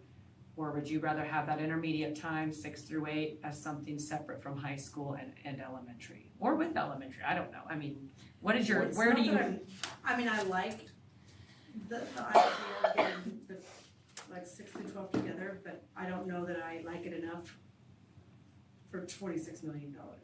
I feel like we keep saying 26 million is a lot of money, but let's be honest, for a school, it's really not. What are our I mean, administrators? What do you guys, Carrie or Chris or Yes, Mike or anybody? I mean, like, you've been here. Yeah, I would just have a question when you talk about transition. And I'm not sure how I surveyed that answer, but, if we're gonna separate the middle school from the high school, isn't that gonna be another community transition? I mean, that was just my question. Well, they'll still share common spaces Well, though. some. So. Yeah, like where they eat, where that type of stuff, And it the would gyms, geographically the be weight the same. rooms. So there's gonna be that level of familiarity with the school in itself, which to me, as a kid, that seems less scary. Yeah, they'll have the same administrators, Right. the same building. They're not gonna be afraid to ask bell Mr. schedules, Ellis, yeah. I forgot how to get to this new class because I already know who Mr. Ellis is. Yeah. So, but yeah, I understand what you're saying, but I still think that level of. Well, it's a lot better than separate now. Yeah. I don't know that, I wish we had a magic. I know. Yeah, that'd be great. I guess I agree that one campus would be really, really nice. And if that's where we're going in 30 years, this is a closer step to it than 3 campuses. 3 campuses is what we're doing now. Yeah. We just have 3 campuses is what we're doing now. Mm-hmm. I mean, we have this over here as pre-K district Well, office. right now, you could move preschool and have 3 campuses. That's just what I'm saying. I mean, so. If we're talking about just campus, we're talking about just campuses. If we're just gonna do 3 campuses, let's run a bond that just fixes our needs immediately at the high school and do what we can on our own and go from there. Yeah. If so that's then the what we're question gonna do, becomes, is right? where is the best transition, right? Because if you're running 3, is it better just to move pre-K to Overbrook, or would it be better to? Well, that would to be the make- easiest, simplest, cheapest move. But when I say is it better, that's what I'm looking at professionals to say educationally is it easier for a 4th grader to transition, or is it easier for a 6th grader to transition, or is it easier for only a 6th grader? I think middle school naturally moving out of elementary is a natural transition. Right, I thought that Carrie Because- brought us some data on that, right? The data that I had was about the less transitions, all of those pieces, and then it was just the general, this is what's most common, but I didn't actually see specific data on what is The hardest easiest transition. for kids, at what age is the easiest to transition. It's just kind of traditionally what people have done. And I don't just think of like what grade is it easier to transition from this grade to this grade. I also think of instructionally, is it better to have 6th, 7th, and 8th graders together and, the younger together. I mean, I think about that too. not just 3 buildings, but 3 buildings with more strategically placed. And opportunities. I think we're missing the opportunities point of what opportunities exist if we have it structured differently. Yeah, yeah. Like I know Laura and I have talked about just preschool, being with Kindergarten. kindergarten, Yeah, first that and is second so. grade, third grade. What are those opportunities for preschool then? We have art, we have music, we have PE, we have some other things, we have a lunchroom, we could do meals differently, we can do, I mean, there's a lot of different things we could do that we don't do over here operationally. They used to be with us. Yeah, and they used to, for many, they were mostly with them for many, many years, so, and that's just preschool. I think the 4-5 is a wonky, that 4-8 is wonky, cause it's like an elementary and a middle.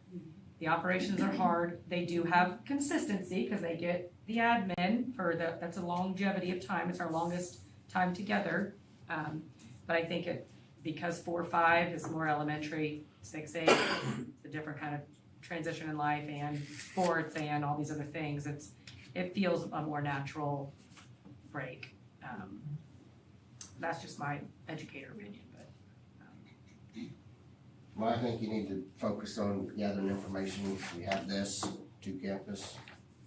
Look at that 3 campus varieties. We need to start breaking it down to what's it's gonna be. I mean, if it's something you strongly feel Well, then. I talked to, and I'll geek out for a second. I talked to AI for like a half a day about this, right? I really did. I'm like, show me this, tell me this, right? And it sounds like middle schools were big in the 70s and came on through the 80s, 90s, and the early 2010s to late 2000s.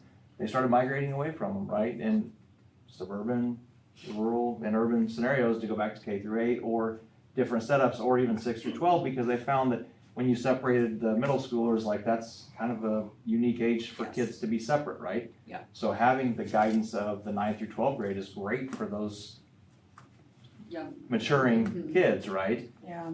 And so that's a great thing, but then it talked about the importance of ensuring the separation, right? Because you do have that huge gap.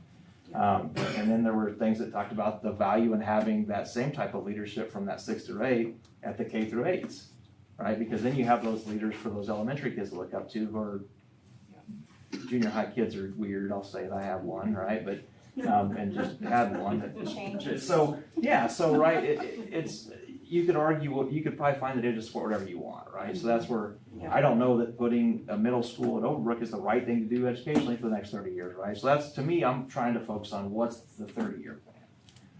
And I can support whatever dollar amount it is, I just don't, if the 30-year plan is one campus, I have a hard time saying, well, let's get closer, because 30 years from now, Christ, that's a long time.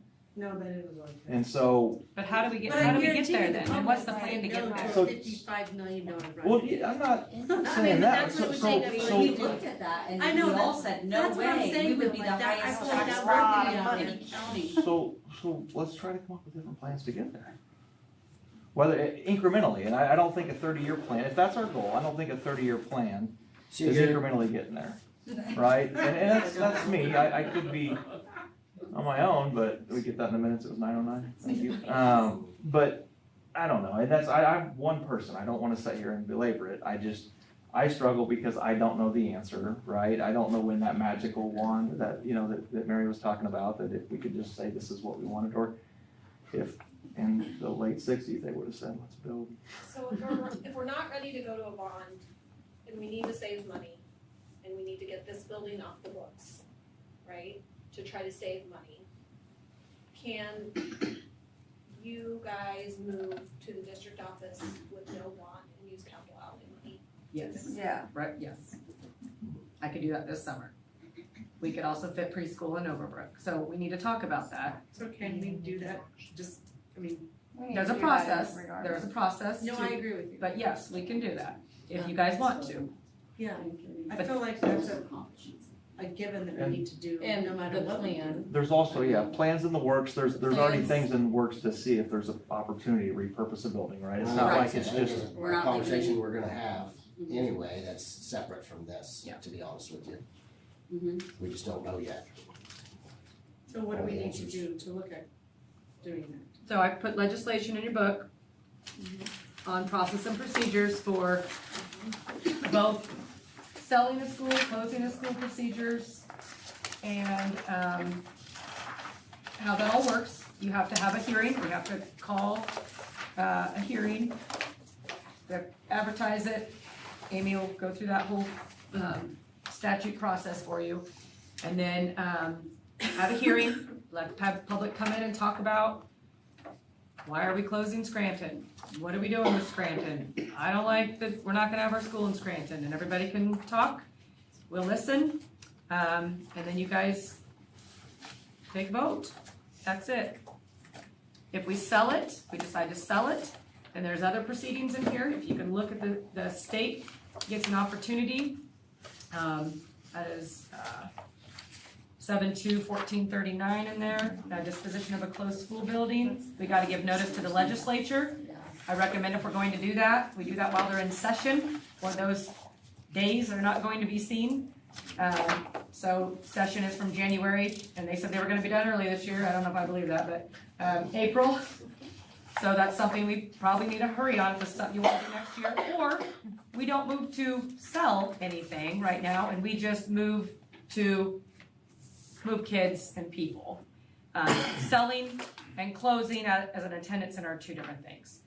But since there's kids here, we need to look at this as we're moving kids, so we need to have a hearing. If we're selling it, then we gotta go through the legislative process to give them that time to purchase it. I feel like we should sell it. So, That's the only part that just makes me so squeamish. I just don't like that they can come in and tell us what to do with our property. They have the first option to buy, right? they have the first option to It's buy. not that they tell you you can't, but they have the first option. Right, which is, just seems so unfair. I don't know, Amy, have you heard of any case where they bought a school building? I have not, I don't, They were just trying to get a face on it to Justin for X dollars, I think right? that was just Probably. I don't think a school's ever been bought by the state that I know of, unless No. maybe So in if that Topeka. happens- Maybe in Topeka, if the State Department bought a Topeka 501 building, that's why they maybe passed that. I don't know, you need to call your representatives. Yeah. Not sure. I It can't. doesn't matter if it's in Topeka. I remember going back. It's not an option. It's not an option, we have to do We have to do it. It doesn't matter, we have to do it. Right, absolutely. So I get it. we'll go through that process. If they buy it, they buy it. If not, then you as a board can decide what your process is for selling. You can put it out to auction. You can just get a deal with a person or a Without like community. saying all this and freaking out the community, like, we have a plan with the building. I mean, are we not just, I mean, I know like nothing's 100%, but we have things in the works. Are we just not allowed to say it until we 100% know that it's I mean, going to happen? I don't Is think we there- have any set plans. I think we have some ideas that we can entertain, yes. I said it in the works, like it's not solid, but I mean, I don't wanna freak people out by saying, you know, we're selling to them. I mean, I feel like people are gonna hear that and, I think we need to know what we're doing first. I don't, yeah. but But no matter what we're doing, are we still gonna leave Brenda, are we going to try to move the preschool? I would like to know really if by next year, you would like us to move preschool to Overbrook. Yes. Yes. I think so. And if you would like to do that, then we need to go through the process to have a hearing to move students out of here. If you'd like to go through that process, then we probably need to get that arranged and ready for an upcoming board meeting. So do The you- district office could even remain here until we figure out how to get out of here and get that other building done.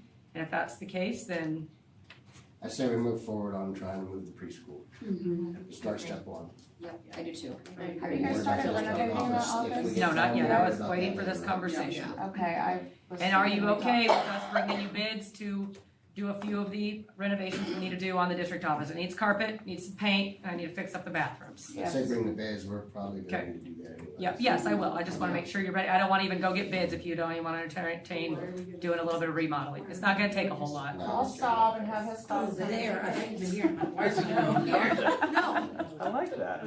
Okay, so, all right, then I will work on the process. That's a great deliverable I can bring to you. A process for, having a hearing, going through the process of moving our 3 classrooms of preschool over to Overbrook, preparing Lower Lee, preparing the community to come in and talk about this, and then the potential of the district office moving over to the original building that we've had for the last 20 years. So we don't need to vote on any of that tonight then? If you want to vote on us going and taking, going through the process, you could do that. So we've all, as a unified board, decided that you would like us to entertain the process of moving preschool over to, that we will go through the process. If you don't think, do you think we need to vote on that? No. No? Okay, then that'll just be a discussion item, and I'll bring that. Look We're into not, it, and okay. if they need action, we'll take action. Okay. Then we'll have a hearing, advertise it, get that out, and I can put it on next board meeting. Does anybody have anything else for reconfiguration tonight?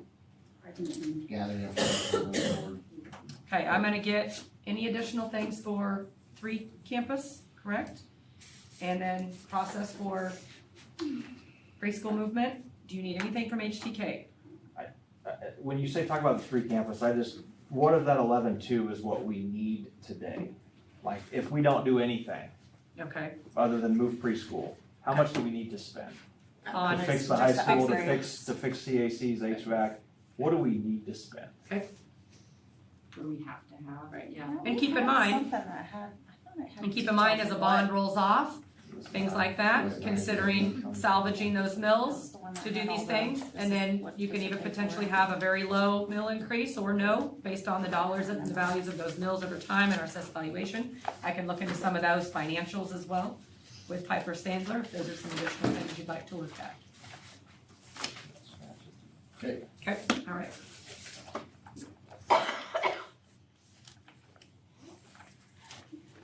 Also, everyone start playing the lottery.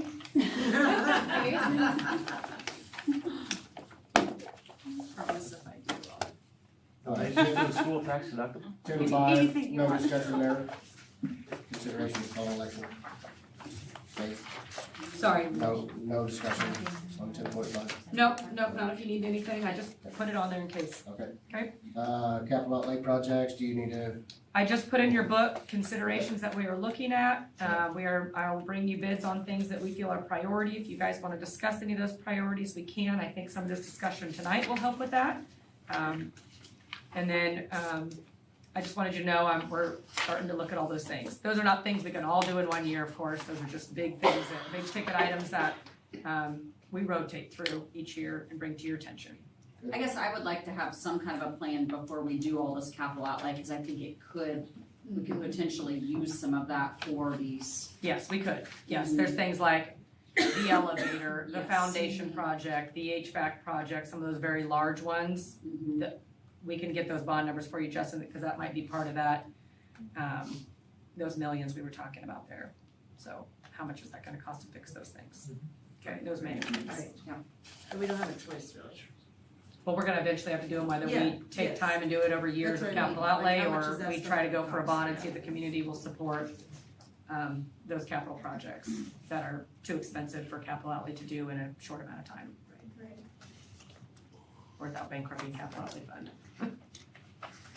So, okay, that's all I've got.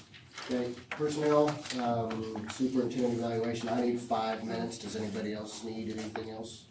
I'm gonna need 2 minutes, we need just 7 to go to the minutes. bathroom. We need It's 7 not, minutes. yeah. That just It's takes all a right. long time. It's it, guys, this is late. Mr. President, I move we go into executive session to discuss personnel pursuant to non-elected personnel exception under coma in the open meeting or Zoom in the boardroom at 9:26 without Faith Glory present. All right, we have a motion, Second. second, all in favor? Guys, have a good.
Jamie, do you have a 3 days report or not? We did have a meeting Monday,